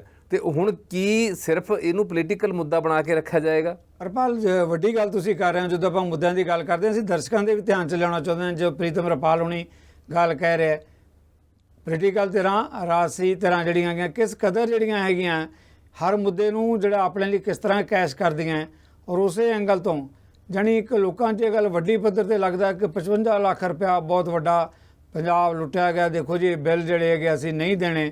ਇਸ ਮੁੱਦੇ 'ਤੇ ਇੱਕ ਬਹੁਤ ਵੱਡੀ ਜਿਹੜੀ ਹੈਗੀ ਇੱਕ ਤਰ੍ਹਾਂ ਦਾ ਹਾਈਪ ਕ੍ਰੀਏਟ ਕੀਤੀ ਜਾ ਰਹੀ ਹੈ। ਦੂਜੇ ਪਾਸੇ ਜਦੋਂ ਪ੍ਰੀਤਮ ਰਪਾਲ ਹੁਣੀ ਮੁੱਦਿਆਂ ਦੀ ਗੱਲ ਕਰਦੇ ਆ, ਅਸੀਂ ਉਸ ਸੈਂਸਿਟਿਵ ਮੁੱਦੇ 'ਤੇ ਵੀ ਚਰਚਾ ਕਰਨ ਜਾ ਰਹੇ ਹਾਂ ਕਿ ਪਿਛਲੇ ਦਿਨਾਂ 'ਚ ਲਗਾਤਾਰ ਕਿਸ ਤਰ੍ਹਾਂ ਪੰਜਾਬ ਦੇ ਅੰਦਰ ਗੜੇਮਾਰੀ ਹੋਈ, ਕਿਸ ਤਰ੍ਹਾਂ ਪੰਜਾਬ ਦੇ ਅੰਦਰ ਬਾਰਿਸ਼ ਹੋਈ। ਮਾਨਸਾ ਤੋਂ ਲੈ ਕੇ ਪਠਾਨਕੋਟ ਤੱਕ ਅਸੀਂ ਆਪਣੇ ਪ੍ਰੋਫੈਸ਼ਨਲ ਕੈਰੀਅਰ ਦੇ 'ਚ ਮੈਂ ਕਹਾਂ, ਮੈਂ ਤੇ ਪ੍ਰੀਤਮ ਰਪਾਲ ਅਸੀਂ ਲੰਬੇ ਸਮੇਂ ਤੋਂ ਪੰਜਾਬ ਨੂੰ ਦੇਖਦੇ ਕਵਰ ਕਰਦੇ ਆ ਰਹੇ ਹਾਂ। ਬਹੁਤ ਘੱਟ ਇਹੋ ਜਿਹੇ ਤਰਾਸਦੀ ਵਾਲੇ ਮੌਕੇ ਆਏ ਹੋਣਗੇ ਜਦੋਂ ਪੂਰਾ ਪੰਜਾਬ ਹੀ ਕਿਸੇ ਮਾਰ ਦੇ ਹੇਠ ਆ ਕੇ ਲਪੇਟਿਆ ਗਿਆ ਹੋਵੇ, ਲਿਫ ਗਿਆ ਹੋਵੇ। ਜਿਸ ਕਦਰ ਤਰਾਸਦੀ ਹੋਈ ਹੈ, ਜਿਹੜੀਆਂ ਫਸਲਾਂ ਖੜੀਆਂ ਉਹ ਕਿੱਦਾਂ ਵਿਛ ਗਈਆਂ, ਜਿਹੜੀਆਂ ਵੱਢੀਆਂ ਗਈਆਂ ਮੰਡੀਆਂ 'ਚ ਉਹਨਾਂ 'ਚ ਜਿਹੜਾ ਪਾਣੀ ਭਰ ਗਿਆ, ਕੱਲ੍ਹ ਨੂੰ ਕਿਹੋ ਜਿਹੀਆਂ ਵਿਗੜੀਆਂ, ਦਾਣੇ ਬਦਰੰਗ ਹੋਣਗੇ, ਕੀ ਕੁਝ ਵਾਪਰੇਗਾ। ਕਿਸਾਨਾਂ ਦੇ ਲਈ ਇਸ ਤੋਂ ਵੱਡਾ ਕੋਈ ਸੰਕਟ ਹੋ ਨਹੀਂ ਸਕਦਾ। ਪਰ ਪੋਲੀਟੀਕਲ ਪਾਰਟੀਆਂ ਦੇਖੋ ਕਮਾਲ ਹੈ, ਇਲੈਕਸ਼ਨ ਉਹਨਾਂ ਦੀ ਸਭ ਤੋਂ ਵੱਡੀ ਗੱਲ ਹੁੰਦੀ ਹੈ। ਪੰਜਾਬ ਦੇ ਮੁੱਖ ਮੰਤਰੀ ਇਹੋ ਜਿਹੇ ਸੰਕਟ ਜੋ ਜਿਵੇਂ ਕਹਿੰਦੇ ਕਿ ਪੰਜਾਬ ਦਾ ਕਿਸਾਨ ਤਾਂ ਥਰ ਕੰਬ ਰਿਹਾ, ਜਿਸ ਕਦਰ ਨੁਕਸਾਨ ਹੋ ਰਿਹਾ। ਇਕੱਲਾ ਮਤਲਬ ਕਿ ਮਨੁੱਖੀ ਜਿਹੜਾ ਹੈਗਾ ਉਹਦੇ ਲਈ ਦਿੱਕਤ ਨਹੀਂ ਹੈ, ਜਿਹੜੇ ਉਹਨਾਂ ਦੇ ਡੰਗਰ ਹੈ, ਜਾਨਵਰ ਹੈ, ਬੱਚੇ ਆ, ਉਹਨਾਂ ਦੇ ਲਈ ਵੀ ਦਿੱਕਤਾਂ ਹੈ, ਕਿਉਂਕਿ ਨਾ ਤੂੜੀ ਰਹੇਗੀ ਨਾ ਚਾਰਾ ਬਚੇਗਾ, ਜਿੱਦਾਂ ਦੀਆਂ ਪ੍ਰਸਥਿਤੀਆਂ। ਪਰ ਮੁੱਖ ਮੰਤਰੀ ਭਗਵੰਤ ਮਾਨ ਕਰਨਾਟਕ ਜਿੱਤਣ ਲਈ ਉੱਥੇ ਆਪਣੇ ਭਾਸ਼ਣ ਦੇ ਰਿਹਾ, ਬਾਕੀ ਸਾਰਾ ਧਿਆਨ ਜਲੰਧਰ ਦੇ ਉੱਪਰ ਲੱਗਿਆ ਵਾ। ਇਹੋ ਜਿਹੀ ਸਥਿਤੀ ਦੇ ਵਿੱਚ ਜਿਹੜਾ ਹੈਗਾ ਪੰਜਾਬ ਦੀ ਬਾਂਹ ਫਿਰ ਕੌਣ ਫੜੇਗਾ? ਕੇਵਲ ਪੰਜਾਬ ਨਹੀਂ ਹੈ, ਪੰਜਾਬ ਦੀ ਸਰਕਾਰ ਨਹੀਂ। ਜੇ ਆਪਾਂ ਕੇਂਦਰ ਦੀ ਵੀ ਗੱਲ ਕਰ ਲਈਏ ਤਾਂ ਕੇਂਦਰ ਨੇ ਵੀ ਇਸ ਗੱਲ 'ਤੇ ਤਾਂ ਜਿੱਦਾਂ ਅਸੀਂ ਜ਼ਿਕਰ ਕੀਤਾ ਹੈ ਕਿ ਇਲੈਕਸ਼ਨ ਦੇ ਲਈ ਤਾਂ ਬਹੁਤ ਵੱਡਾ ਜਿਹੜਾ ਧਿਆਨ ਕੇਂਦਰਿਤ ਕੀਤਾ ਜਾ ਰਿਹਾ। ਪਰ ਕੀ ਜਦੋਂ ਕੱਟ ਲਾਉਣ ਦੀ ਗੱਲ ਕਰਦਾ ਕੇਂਦਰ ਕਿ 5 ਰੁਪਏ ਤੋਂ ਲੈ ਕੇ 35 ਰੁਪਏ ਤੱਕ, 37 ਰੁਪਏ ਤੱਕ ਬਦਰੰਗ ਦੇ ਦਾਣਿਆਂ ਦੇ ਹਿਸਾਬ ਨਾਲ, ਮਾੜੇ ਖਰਾਬੇ ਦਾਣਿਆਂ ਦੇ ਹਿਸਾਬ ਨਾਲ ਅਸੀਂ ਪਰ ਕੁਆਂਟਲ ਕੱਟ ਲਾਵਾਂਗੇ। ਇੱਕ ਤਾਂ ਕਿਸਾਨ ਦੀ ਕਣਕ ਪਹਿਲਾਂ ਹੀ ਮੰਡੀਆਂ 'ਚ ਖੇਤਾਂ 'ਚ ਵਿਛ ਗਈ ਹੈ, ਝਾੜ ਕਿਸੇ ਦਾ ਅੱਧਾ ਰਹਿ ਗਿਆ, ਕਿਸੇ ਦਾ ਬਿਲਕੁਲ ਹੀ ਬਰਬਾਦ ਹੋ ਗਿਆ। ਦੂਜਾ ਤੁਸੀਂ ਕੱਟ ਕਿਹੜੀ ਗੱਲ 'ਤੇ ਲਾ ਰਹੇ ਹੋ ਕਿ ਹੋਰ ਕਿਸ ਤਰੀਕੇ ਨਾਲ ਜਿਹੜਾ ਕਿ ਕਿਸਾਨ ਨੂੰ ਬਰਬਾਦ ਕੀਤਾ ਜਾ ਸਕਦਾ, ਨਿਚੋੜਿਆ ਜਾ ਸਕਦਾ। ਸੋ ਹਾਕਮ ਧਿਰਾਂ ਚਾਹੇ ਪੋਲੀਟੀਕਲ ਪਾਰਟੀਆਂ, ਉਹਨਾਂ ਦੀ ਪਹੁੰਚ ਕੀ ਹੈ, ਕੀ ਉਹ ਆਪਣੇ ਲੋਕਾਂ ਪ੍ਰਤੀ ਕਿੰਨੀਆਂ ਕੁ ਸੰਜੀਦਾ ਹੈ। ਪੰਜਾਬ 'ਚ ਇਸ ਵੇਲੇ ਸਭ ਤੋਂ ਵੱਡਾ ਮੁੱਦਾ ਹੈ ਇਸ ਵੇਲੇ ਜਿਸ ਤਰ੍ਹਾਂ ਦੀ ਪੰਜਾਬ ਦੀ ਕਿਸਾਨੀ ਦਾ, ਪੰਜਾਬ ਦੀ ਖੇਤੀ ਦਾ, ਹਰ ਵਰਗ ਦਾ, ਮੈਂ ਕਹਾਂਗਾ ਇਕੱਲਾ ਕਿਸਾਨ ਦੇ ਨਾਲ ਜਿਹੜਾ ਦਲਿਤ ਵਰਗ ਹੈ ਉਹ ਵੀ ਜੁੜਿਆ ਹੋਇਆ ਹੈ। ਜੇ ਕਿਸਾਨ ਦੇ ਘਰ ਦਾਣੇ ਨਹੀਂ ਜਾਣਗੇ ਤਾਂ ਜਿਹੜਾ ਦਲਿਤ ਉਸ ਖੇਤੀ ਦੇ ਨਾਲ ਜੁੜਿਆ ਕੰਮ ਧੰਦਾ ਕਰਦਾ ਹੈ, ਚੁੱਲ੍ਹਾ ਉਸ ਦਾ ਵੀ ਨਹੀਂ ਬਲੇਗਾ। ਐਡੀ ਵੱਡੀ ਤਰਾਸਦੀ ਦੇ ਅੰਦਰ ਪੋਲੀਟੀਕਲ ਪਾਰਟੀਆਂ ਸਿਰਫ ਇਸ ਗੱਲ ਦੇ ਉੱਤੇ ਸ਼ਾਬਾਸ਼ ਲੈ ਰਹੀਆਂ, ਲਓ ਜੀ ਅੱਗੇ ਤਾਂ 8% ਸੀ, ਹੁਣ ਅਸੀਂ 16% ਕਰਾਤਾ। ਮੁੱਖ ਮੰਤਰੀ ਇਹ ਕਹਿ ਰਹੇ ਜੀ ਅਸੀਂ 15,000 ਰੁਪਇਆ ਜਿਹੜਾ ਹੈਗਾ ਮੁਆਵਜ਼ੇ ਦਾ, ਜਿਹਦੀ ਸਾਰੀ ਫਸਲ ਬਰਬਾਦ ਹੋ ਗਈ ਉਹਨੂੰ ਦੇਵਾਂਗੇ। 15,000 ਰੁਪਏ ਦੀ ਤਾਂ ਸ਼ਾਇਦ ਉਸ ਤੋਂ ਵੱਧ ਪਰ ਏਕੜ ਉਸਨੇ ਖਾਦ ਹੀ ਪਾਤੀ ਹੋਈ, ਉਹਦੇ 'ਚ ਸਪਰੇਆਂ ਹੀ ਕਰਤੀਆਂ ਹੋਣ। ਸੋ ਇਸ ਤਰ੍ਹਾਂ ਦੀ ਜਿਹੜੀ ਸਥਿਤੀ ਬਣੀ ਵੀ ਹੈ ਪੰਜਾਬ ਦੇ ਲਈ ਬਹੁਤ ਵੱਡਾ ਤਰਾਸਦੀ ਦਾ ਮੌਕਾ। ਦੂਜੇ ਪਾਸੇ ਜਿਵੇਂ ਕਹਿੰਦੇ ਹੁੰਦੇ ਆ ਕਿ ਰੋਮ ਜਲ ਰਿਹਾ ਅਤੇ ਉੱਥੋਂ ਦਾ ਜਿਹੜਾ ਬਾਦਸ਼ਾਹ ਉਹ ਬੰਸਰੀ ਵਜਾ ਰਿਹਾ, ਇਹੋ ਜਿਹੀ ਸਥਿਤੀ ਸਾਡੇ ਦੇਸ਼ ਦੀਆਂ ਪੋਲੀਟੀਕਲ ਪਾਰਟੀਆਂ ਦੀ ਬਣੀ ਵੀ ਹੈ। ਹਰਪਾਲ ਕਿਵੇਂ ਦੇਖਦੇ ਹੋ ਜੋ ਪੰਜਾਬ ਦੇ ਜਿੱਦਾਂ ਮੈਂ ਕਿਹਾ, ਤੁਸੀਂ ਵੀ ਲੰਬੇ ਸਮੇਂ ਤੋਂ ਪੰਜਾਬ ਨੂੰ ਕਵਰ ਕਰਦੇ ਆ ਰਹੇ ਹੋ, ਬਹੁਤ ਘੱਟ ਇਹੋ ਜਿਹੇ ਮੌਕੇ ਹੁੰਦੇ ਕਿ ਐਡੀ ਵੱਡੀ ਤਰਾਸਦੀ ਦਾ ਇਸ ਵੇਲੇ ਸਾਡੀ ਕਿਸਾਨੀ ਨੂੰ ਸਾਹਮਣਾ ਕਰਨਾ ਪੈ ਰਿਹਾ। ਨਹੀਂ ਦੇਖੋ, ਇਹ ਗੱਲ ਤੁਹਾਡੀ ਬਿਲਕੁਲ ਸਹੀ ਹੈ। ਜਿੱਦਾਂ ਤੁਸੀਂ ਕਿਹਾ ਕਿ ਲਗਾਤਾਰ ਮਾਰ ਪਈ ਸਾਡੀ ਹਾੜੀ ਦੀ ਫਸਲ ਤੇ ਕਿਉਂਕਿ ਤੀਜੀ ਵਾਰ ਹੈ ਜਦੋਂ ਇੱਥੇ ਮੌਸਮ ਖਰਾਬ ਹੋਇਆ ਤੇ ਮੰਡੀਆਂ 'ਚ ਪਈ ਕਣਕ ਵੀ ਭਿੱਜ ਗਈ ਹੈ, ਬੋਰੀਆਂ 'ਚ ਪਈ ਭਿੱਜ ਗਈ ਹੈ। ਤੇ ਉਧਰ ਦੇਸ਼ ਦੇ ਸਾਹਮਣੇ ਇੱਕ ਵੱਡਾ ਇੱਕ ਸੰਕਟ ਜਿਹੜਾ ਹੈਗਾ ਅਨਾਜ ਦਾ, ਉਹ ਵੀ ਸਾਹਮਣੇ ਆ ਰਿਹਾ ਹੈ। ਕਿਉਂਕਿ ਇਸ ਵੇਲੇ ਤੱਕ ਨਹੀਂ, ਪਹਿਲਾਂ ਪੰਜਾਬ ਦੇ ਵਿੱਚ ਹਮੇਸ਼ਾ ਓਪਨ ਪਲਿੰਥ ਜਿਹੜੇ ਸੀ ਉੱਥੇ ਹੀ ਜਿਹੜਾ ਸੀ ਜਮ੍ਹਾਂ ਕੀਤਾ ਜਾਂਦਾ ਸੀ। ਇਸ ਵਾਰੀ ਪਹਿਲੀ ਵਾਰੀ ਉਹ ਅਲੱਗ ਗੱਲ ਹੈ ਕਿ ਇੱਥੋਂ ਰੇਕ ਨਹੀਂ ਲੱਗੇ, ਕਿ ਪਹਿਲੀ ਵਾਰੀ ਕੇਂਦਰ ਸਰਕਾਰ ਨੇ FCI ਨੇ ਕਿਹਾ ਕਿ ਅਸੀਂ ਸਿੱਧਾ ਇੱਥੋਂ ਦੂਸਰੇ ਸੂਬਿਆਂ ਨੂੰ ਕਣਕ ਜਿਹੜੀ ਮੰਡੀਆਂ 'ਚੋਂ ਹੀ ਭੇਜਾਂਗੇ, ਕਿਉਂਕਿ ਇੰਨੀ ਜ਼ਿਆਦਾ ਉੱਥੇ ਜ਼ਰੂਰਤ ਹੈ। ਸਰਕਾਰ ਨੇ ਅੱਡ ਸਕੀਮਾਂ ਇੱਦਾਂ ਦੀਆਂ, ਆਟਾ ਦਾਲ ਸਕੀਮ ਹੋਰ ਉਹ ਬਣਾਈਆਂ ਹੋਈਆਂ ਨੇ ਜਿੱਥੇ ਅਨਾਜ ਦੀ ਜ਼ਿਆਦਾ ਲੋੜ ਹੈ। ਇੱਕ ਪਾਸੇ ਇਹ ਅਨਾਜ ਦੀ ਜ਼ਰੂਰਤ ਹੈ, ਦੂਜੇ ਪਾਸੇ ਕਿਸਾਨ ਦੀ ਬਾਂਹ ਫਾੜਨ ਵਾਲਾ ਜਿਹੜਾ ਹੈਗਾ ਉਹ ਕੋਈ ਨਹੀਂ ਹੈ। ਮੈਂ ਕਹਿੰਦਾ ਕਿ ਸਿਰਫ ਇਹ ਨਹੀਂਗਾ ਕਿ ਹਾੜੀ ਦੀ ਫਸਲ ਬਰਬਾਦ ਹੋਈ ਹੈ, ਇਹਦਾ ਆਉਣ ਵਾਲੀ ਫਸਲ ਤੇ ਵੀ ਅਸਰ ਪੈਣਾ ਡੈਫੀਨਿਟਲੀ, ਕਿਉਂਕਿ ਹੁਣ ਤੱਕ ਖੇਤ ਵਿਹਲੇ ਨਹੀਂ ਹੋਏ, ਅਜੇ ਤੱਕ ਜਿਹੜੀਆਂ ਕਣਕਾਂ ਵਿਛੀਆਂ ਪਈਆਂ, ਦੁਬਾਰਾ ਫੇਰ ਝੱਖੜ ਆਉਣ ਨਾਲ ਜਾਂ ਹੋਰ ਹੈ, ਜਿਹੜੀਆਂ ਥੋੜੀਆਂ ਮੋਟੀਆਂ ਸੀ ਕਿਸਾਨਾਂ ਨੇ ਕੋਸ਼ਿਸ਼ ਕੀਤੀ ਦਾਤੀ ਨਾਲ ਵਾਢੀ ਕਰਨ ਦੀ ਜਾਂ ਹੋਰ ਹੈ, ਉਹ ਵੀ ਅਸਰਅੰਦਾਜ਼ ਹੋਈਆਂ ਨੇ ਇਹਦੇ ਨਾਲ। ਤੇ ਹੁਣ ਆਉਣ ਵਾਲੀਆਂ ਜਿਹੜੀਆਂ ਫਸਲਾਂ ਨੇ, ਖਾਸ ਕਰਕੇ ਚਲੋ ਝੋਨੇ ਦੀ ਤਾਂ ਵੈਸੇ ਹੁਣ ਪਛੇਤੀ ਕੀਤੀ ਹੋਈ ਹੈ ਕਿ ਜੂਨ ਤੋਂ ਪਹਿਲਾਂ ਬਿਜਾਈ ਕਰਨੀ ਨਹੀਂ ਜਾਂ ਝੋਨਾ ਲਾਉਣਾ ਨਹੀਂ। ਤੇ ਪਰ ਜਿਹੜੀ ਬੈਲਟ ਜਿੱਥੇ ਆਪਾਂ ਵੱਧ ਤੋਂ ਵੱਧ ਜ਼ੋਰ ਲਾਉਂਦੇ ਹਾਂ ਕਿ ਨਰਮਾ ਕਪਾਹ ਦੀ ਕਾਸ਼ਤ ਕੀਤੀ ਜਾਵੇ, ਤੇ ਉੱਥੇ ਤਾਂ ਬਹੁਤ ਜ਼ਰੂਰੀ ਸੀ ਕਿ ਹੁਣ ਤੱਕ ਵਾਹਣ ਜਿਹੜੇ ਸੀ ਉਹ ਖਾਲੀ ਹੋ ਜਾਣੇ ਚਾਹੀਦੇ ਸੀਗੇ। ਸੋ ਇਹ ਵੀ ਇੱਕ ਜਿਹੜੀ ਹੈ ਇਹਦਾ ਸਾਉਣੀ ਦੀ ਫਸਲ ਤੇ ਵੀ ਜਿਹੜਾ ਹੈਗਾ ਇਹਦਾ ਅਸਰ ਪੈਣਾ। ਦੂਸਰੀ ਗੱਲ ਜਿਹੜੀ ਤੁਸੀਂ ਕੀਤੀ ਸਿੱਧੂ ਸਾਹਿਬ ਕਿ ਮੁਆਵਜ਼ਾ ਜਿਹੜਾ ਹੈਗਾ, ਤੇ ਇਹ ਤਾਂ ਵਾਕਈ ਕੁਝ ਵੀ ਨਹੀਂ। 15,000 ਪਰ ਏਕੜ ਮੁਆਵਜ਼ਾ ਕੀ ਹੈ? ਕਈ ਇਲਾਕਿਆਂ ਦੇ ਵਿੱਚ ਤਾਂ ਜਿਨ੍ਹਾਂ ਨੇ ਠੇਕੇ ਤੇ ਲੈ ਕੇ ਜ਼ਮੀਨਾਂ ਵਾਹੀਆਂ ਨੇ, ਖੇਤੀ ਕੀਤੀ ਹੈ, 40-40, 50-50 ਹਜ਼ਾਰ ਰੁਪਇਆ ਜਿਹੜਾ ਹੈਗਾ ਪਰ ਏਕੜ ਠੇਕਾ ਹੀ ਠੇਕਾ ਜਿਹੜਾ ਉਹਨੇ ਉਹ ਜਿਹੜਾ ਦੇ ਚੁੱਕਾ ਹੈ, ਤੇ ਹਾੜੀ ਸੌਣੀ ਦੇ ਹਿਸਾਬ ਨਾਲ ਦਿੱਤਾ ਜਾਂਦਾ, ਤੇ ਉਹਨੂੰ 15,000 ਨਾਲ ਉਹਦਾ ਘਰ ਕਿਵੇਂ ਪੂਰਾ ਹੁੰਦਾ ਜੇ ਉਹਦੀ ਸਾਰੀ ਫਸਲ 15,000 ਮਿਲਣਾ ਉਹਨੂੰ ਹੈ ਜਿਹਦੀ 75% ਤੋਂ ਲੈ ਕੇ 100% ਤੱਕ ਜਿਹੜੀ ਬਰਬਾਦ ਹੋਈ ਹੈ, ਖਰਾਬਾ ਹੋਇਆ। ਦੂਜੇ ਪਾਸੇ ਹੁਣ ਜੇ ਮੰਡੀਆਂ ਵੱਲ ਆਈਏ ਜਾਂ ਜਿਹੜੀ ਕੇਂਦਰ ਸਰਕਾਰ ਨੇ ਜੋ ਮੌਜੂਦ ਦਾਣਿਆਂ ਦੇ ਉੱਪਰ ਜਾਂ ਟੁੱਟੇ ਦਾਣਿਆਂ ਦੇ ਉੱਪਰ ਕਟੌਤੀ ਦੇ ਜਿਹੜੇ ਆਪਣੇ ਦੱਸ ਦਿੱਤੇ ਨੇ ਮਿਆਰ, ਤੇ ਉਧਰੋਂ ਬਦਰੰਗ ਦਾਣਿਆਂ ਦੇ ਉੱਤੇ ਜਿਹੜਾ ਲਸਟਰ ਲਾਸ ਜਿਹਨੂੰ ਆਪਾਂ ਕਹਿੰਦੇ ਆ, ਉਹਦੇ ਤੇ ਆਪਣੇ ਮਿਆਰ ਦੱਸਦੇ ਨੇ, ਉੱਥੇ ਵੀ ਜਿਹੜਾ ਹੈਗਾ ਕਿਸਾਨ ਨੂੰ ਘਾਟਾ ਸਿੱਧਾ। ਜਾਂ ਤਾਂ ਇਹ ਕੇਂਦਰ ਸਰਕਾਰ ਜਾਂ ਕੋਈ ਵੀ ਜਿਹੜੀਆਂ ਇਹ ਤੈਅ ਕਰਦੀਆਂ ਨੇ ਕਟੌਤੀ, ਜਦੋਂ ਉਹ ਇਹ ਕਹਿਣ ਕਿ ਅਸੀਂ ਸਾਡੇ ਤਾਂ ਇਹ ਕੰਮ ਦੇ ਨਹੀਂ, ਅਸੀਂ ਵਰਤਣੇ ਨਹੀਂ, ਤੁਸੀਂ ਜਦੋਂ ਉਹਨੂੰ ਯੂਜ਼ ਉਸ ਤਰੀਕੇ ਨਾਲ ਹੀ ਕਰਨਾ ਹੈ ਜਿੱਦਾਂ ਤੁਸੀਂ ਹੈਲਦੀ ਦਾਣੇ ਨੂੰ, ਗ੍ਰੇਨ ਨੂੰ ਯੂਜ਼ ਕਰਨਾ, ਫਿਰ ਉਹ ਕਟੌਤੀ ਕਾਹਦੀ? ਕੀ ਇਹ ਉਸ ਤਰ੍ਹਾਂ ਦੀ ਤਾਂ ਫੈਕਟਰੀ ਹੈ ਨਹੀਂ ਜਿੱਥੇ ਕਿਸੇ ਮਾਲਕ ਨੇ ਜਾਂ ਹੋਰ ਕੋਤਾਹੀ ਵਰਤੀ ਹੋਵੇ ਤਾਂ ਉਹਦਾ ਨੁਕਸਾਨ ਹੋਇਆ ਹੋਵੇ ਜਾਂ ਹੋਰ ਹੈ? ਇਹ ਤਾਂ ਇੱਕ ਕੁਦਰਤੀ ਆਫਤ ਹੈ। ਅਜੇ ਤੱਕ ਸਾਡਾ ਦੇਸ਼ ਆਜ਼ਾਦ ਹੋਏ ਨੂੰ ਪੌਣੀ ਸਦੀ ਹੋ ਗਈ ਹੈ, ਤੇ ਅਜੇ ਤੱਕ ਜਿਹੜੀ ਹੈ ਕਿਸੇ ਨੇ ਵੀ ਜਿਹੜਾ ਹੈ ਇਹਨੂੰ ਆਫਤ ਨੂੰ ਇਸ ਤਰੀਕੇ ਨਾਲ ਸਮਝੇ ਹੀ ਨਹੀਂ ਕਿ ਕਿਸਾਨਾਂ ਨੂੰ ਉਹਦੇ ਕੋਈ ਮੁਆਵਜ਼ੇ ਦਾ ਪ੍ਰਬੰਧ ਕੀਤਾ ਜਾਵੇ। ਇਹਨੂੰ ਕੁਦਰਤੀ ਆਫਤ ਨੂੰ ਇਸ ਤਰੀਕੇ ਨਾਲ ਕੋਈ ਡਿਜ਼ਾਸਟਰ ਐਲਾਨਿਆ ਜਾਵੇ ਜਾਂ ਹੋਰ ਹੈ, ਜਿੱਦਾਂ ਫੈਕਟਰੀਆਂ ਦੇ ਵਿੱਚ ਜਾਂ ਹੋਰ ਹੈ। ਨਾ ਕੋਈ ਕ੍ਰੌਪ ਜਿਹੜੀ ਸੀ, ਜਿਹੜੀ ਬੀਮੇ ਦੀ ਆਪਾਂ ਫਸਲੀ ਬੀਮੇ ਦੀ ਗੱਲ ਕਰਦੇ ਹਾਂ, ਕ੍ਰੌਪ ਇੰਸ਼ੋਰੈਂਸ ਦੀ, ਉਹਦੇ ਲਈ ਕੋਈ ਪੈਟਰਨ ਨਹੀਂ ਬਣ ਸਕਿਆ, ਕੋਈ ਢੰਗ ਤਰੀਕੇ ਜਿਹੜੇ ਵਿਧੀਆਂ ਨਹੀਂ ਬਣ ਸਕੀਆਂ। ਸੋ ਕਿਸਾਨ ਨੂੰ ਅਜੇ ਤੱਕ ਵੀ ਸਾਡੀਆਂ ਸਰਕਾਰਾਂ ਨੇ ਕੁਦਰਤ ਦੇ ਸਹਾਰੇ, ਜਿਵੇਂ ਜਾਂ ਮੈਨੂੰ ਕਹਿੰਦੇ ਰੱਬ ਦੇ ਸਹਾਰੇ ਛੱਡਿਆ ਹੋਇਆ ਵੀ ਉਹ ਮਾਰਦੇ ਬਚਾ ਲੇ, ਹੱਥ ਦੇ ਕੇ ਥੋੜ੍ਹਾ ਮੋਟਾ ਬਚਾ ਲੇ। ਸੋ ਜਿਹੜੀ ਇਕੋਨਮੀ ਹੈ ਜਿਹੜੀ ਅੱਜ ਕੱਲ੍ਹ ਕਿਸਾਨੀ ਦੀ, ਖਾਸ ਕਰਕੇ ਛੋਟੀ ਕਿਸਾਨੀ ਜਿਹੜੀ ਸਿਰਫ ਤੇ ਸਿਰਫ ਖੇਤੀ ਤੇ ਨਿਰਭਰ ਹੈ, ਜਿਹਦੇ ਕੋਲ ਨਾਲ ਹੋਰ ਕੋਈ ਕੰਮਕਾਜ ਹੈ ਨਹੀਂ, ਜਾਂ ਜਿਹੜੇ ਪਰਿਵਾਰ ਦਾ ਕੋਈ ਮੁਲਾਜ਼ਮ ਨਹੀਂ, ਕਿਤੋਂ ਹੋਰ 'ਚ ਦੋ ਪੈਸੇ ਨਹੀਂ ਆਉਂਦੇ, ਉਹਦਾ ਤਾਂ ਬਹੁਤ ਬੁਰਾ ਹਾਲ ਹੈ ਸਿੱਧੂ ਸਾਹਿਬ। ਹਰਪਾਲ, ਜਿੱਦਾਂ ਤੁਸੀਂ ਕਹਿ ਰਹੇ ਕਿਸਾਨੀ ਦਾ ਇੰਨਾ ਮਾੜਾ ਹਾਲ ਹੈ ਹੀ ਹੈ, ਜਿਸ ਤਰੀਕੇ ਨਾਲ ਵਰਤਾਰਾ ਹੋਇਆ, ਖੇਤਾਂ 'ਚ ਖਰਾਬ ਹੋ ਗਈ, ਮੰਡੀਆਂ 'ਚ ਕਣਕ ਖਰਾਬ ਹੋ ਗਈ, ਅਗਲੀ ਫਸਲ ਦਾ ਪਤਾ ਕੁਝ ਨਹੀਂ। ਇੱਕ ਇਹ ਵੀ ਜਿੱਦਾਂ ਤੁਸੀਂ ਨਰਮੇ ਦੇ ਮਾਲਵੇ ਦੀ ਗੱਲ ਕਰ ਰਹੇ ਨਾ, ਆਪਾਂ ਜਾਣਦੇ ਹਾਂ ਕਿ ਮੁਕਤਸਰ ਸਾਈਡ ਦਾ ਕਾਫੀ ਹਿੱਸਾ ਇਹੋ ਜਿਹਾ ਹੈ ਜਿਹੜਾ ਪਹਿਲਾਂ ਹੀ ਸੇਮ ਦੀ ਮਾਰ ਹੇਠਾਂ ਸੀ। ਜਿਸ ਤਰੀਕੇ ਨਾਲ ਹੁਣ ਬਾਰਿਸ਼ਾਂ ਹੋਈਆਂ, ਉੱਥੇ ਸੇਮ ਦਾ ਪਾਣੀ ਉੱਪਰ ਆ ਜਾਏਗਾ। ਉੱਥੇ ਤਾਂ ਲੱਗਦਾ ਬਹੁਤ ਸਾਰੇ ਇਲਾਕੇ ਇਹੋ ਜਿਹੇ ਆ ਜਿੱਥੇ ਮੁੜ ਕੇ ਨਰਮੇ ਦੀ ਫਸਲ ਦੀ ਬਿਜਾਈ ਨਹੀਂ ਹੋ ਸਕੀ, ਫਸਲ ਹੋ ਵੀ ਸਕੇਗੀ ਕਿ ਨਹੀਂ ਹੋ ਸਕੇਗੀ। ਪਰ ਦੂਜੇ ਪਾਸੇ ਦੇਖੋ ਕਿ ਇੱਕ ਪਾਸੇ ਤਾਂ ਐਡੀ ਵੱਡੀ ਤਰਾਸਦੀ, ਕੁਝ ਕਿਸਾਨ ਜਿਹੜੇ ਹੈਗੇ ਆ ਅਨਫਾਰਚੂਨੇਟ ਹੈ, ਖੁਦਕਸ਼ੀਆਂ ਵੀ ਕਰ ਗਏ ਆ, ਕਿਉਂਕਿ ਜਦੋਂ ਖੇਤ ਜਾਂਦਾ ਦੇਖਦਾ ਉਹਨੂੰ ਕਾਸ਼ ਪੈਂਦੀ ਹੈ ਕਿ ਵੀ ਮੈਂ, ਜਿੱਦਾਂ ਤੁਸੀਂ ਕਿਹਾ, ਮੈਂ ਕਿੱਦਾਂ ਠੇਕਾ ਮੋੜਾਂਗਾ, ਕਿੱਦਾਂ ਵਿਆਜ ਦੇ ਪੈਸੇ ਮੋੜਾਂਗਾ। ਤੇ ਇੱਕ ਪਾਸਾ ਤੇ ਇਹ, ਦੂਜਾ ਪਾਸਾ ਸਾਡੀ ਪੋਲੀਟੀਕਲ ਲੀਡਰਸ਼ਿਪ ਦਾ, ਉਹ ਜਾ ਕੇ ਦੇਖੋ ਭੁੱਲਦੇ ਨਹੀਂ, ਜਾ ਕੇ ਜਦੋਂ ਜਾਣੀ ਅਸੀਂ ਕਹਿੰਦੇ ਹਾਂ ਵੀ ਅਸੀਂ ਤਾਂ ਤਬੂਤ ਦੇ ਉੱਤੇ ਵੀ ਰਾਜਨੀਤੀ ਕਰਦੇ ਹਾਂ। ਜਦੋਂ ਐਡੀ ਵੱਡੀ ਤਰਾਸਦੀ ਹੁੰਦੀ ਹੈ ਤਾਂ ਉਸ ਮੌਕੇ 'ਤੇ ਵੀ ਅਸੀਂ ਚੈੱਕ ਜੋ ਦਿੰਦੇ ਹਾਂ ਨਾ, ਉਦੋਂ ਮੀਡੀਆ ਜਾ ਕੇ ਵੱਡੀਆਂ ਵੱਡੀਆਂ ਤਸਵੀਰਾਂ, ਵੱਡੀਆਂ ਵੱਡੀਆਂ ਫੋਟੋਆਂ, ਵੱਡੇ ਵੱਡੇ ਬਿਆਨ ਲਗਵਾਉਣੇ, ਉਹ ਭੁੱਲਦੇ ਨਹੀਂ। ਯਾਨੀ ਮੁਆਵਜ਼ੇ ਨਾਲ ਤਾਂ ਸ਼ਾਇਦ ਉਸ ਪਰਿਵਾਰ ਦੇ ਕਿਸੇ ਜ਼ਖਮ ਤੇ ਮਲਮ ਲੱਗੇਗਾ ਕਿ ਨਹੀਂ ਲੱਗੇਗਾ, ਇਹ ਤਾਂ ਪਰਿਵਾਰ ਹੀ ਦੱਸ ਸਕਦਾ ਹੈ। ਪਰ ਪੋਲੀਟੀਕਲ ਪਾਰਟੀਆਂ ਨੂੰ ਜ਼ਰੂਰ ਲੱਗਦਾ ਕਿ ਮੀਡੀਆ ਚੰਗੀਆਂ ਸੁਰਖੀਆਂ ਲੱਗ ਜਾਣ ਤੇ ਉਹਨੂੰ ਲੱਗਦਾ ਕਿ ਪੂਰੇ ਪੰਜਾਬ ਨੂੰ ਮੁਆਵਜ਼ਾ ਮਿਲ ਗਿਆ, ਕਿਉਂਕਿ ਖਬਰ ਬਹੁਤ ਵੱਡੀ ਬਣ ਗਈ ਹੈ।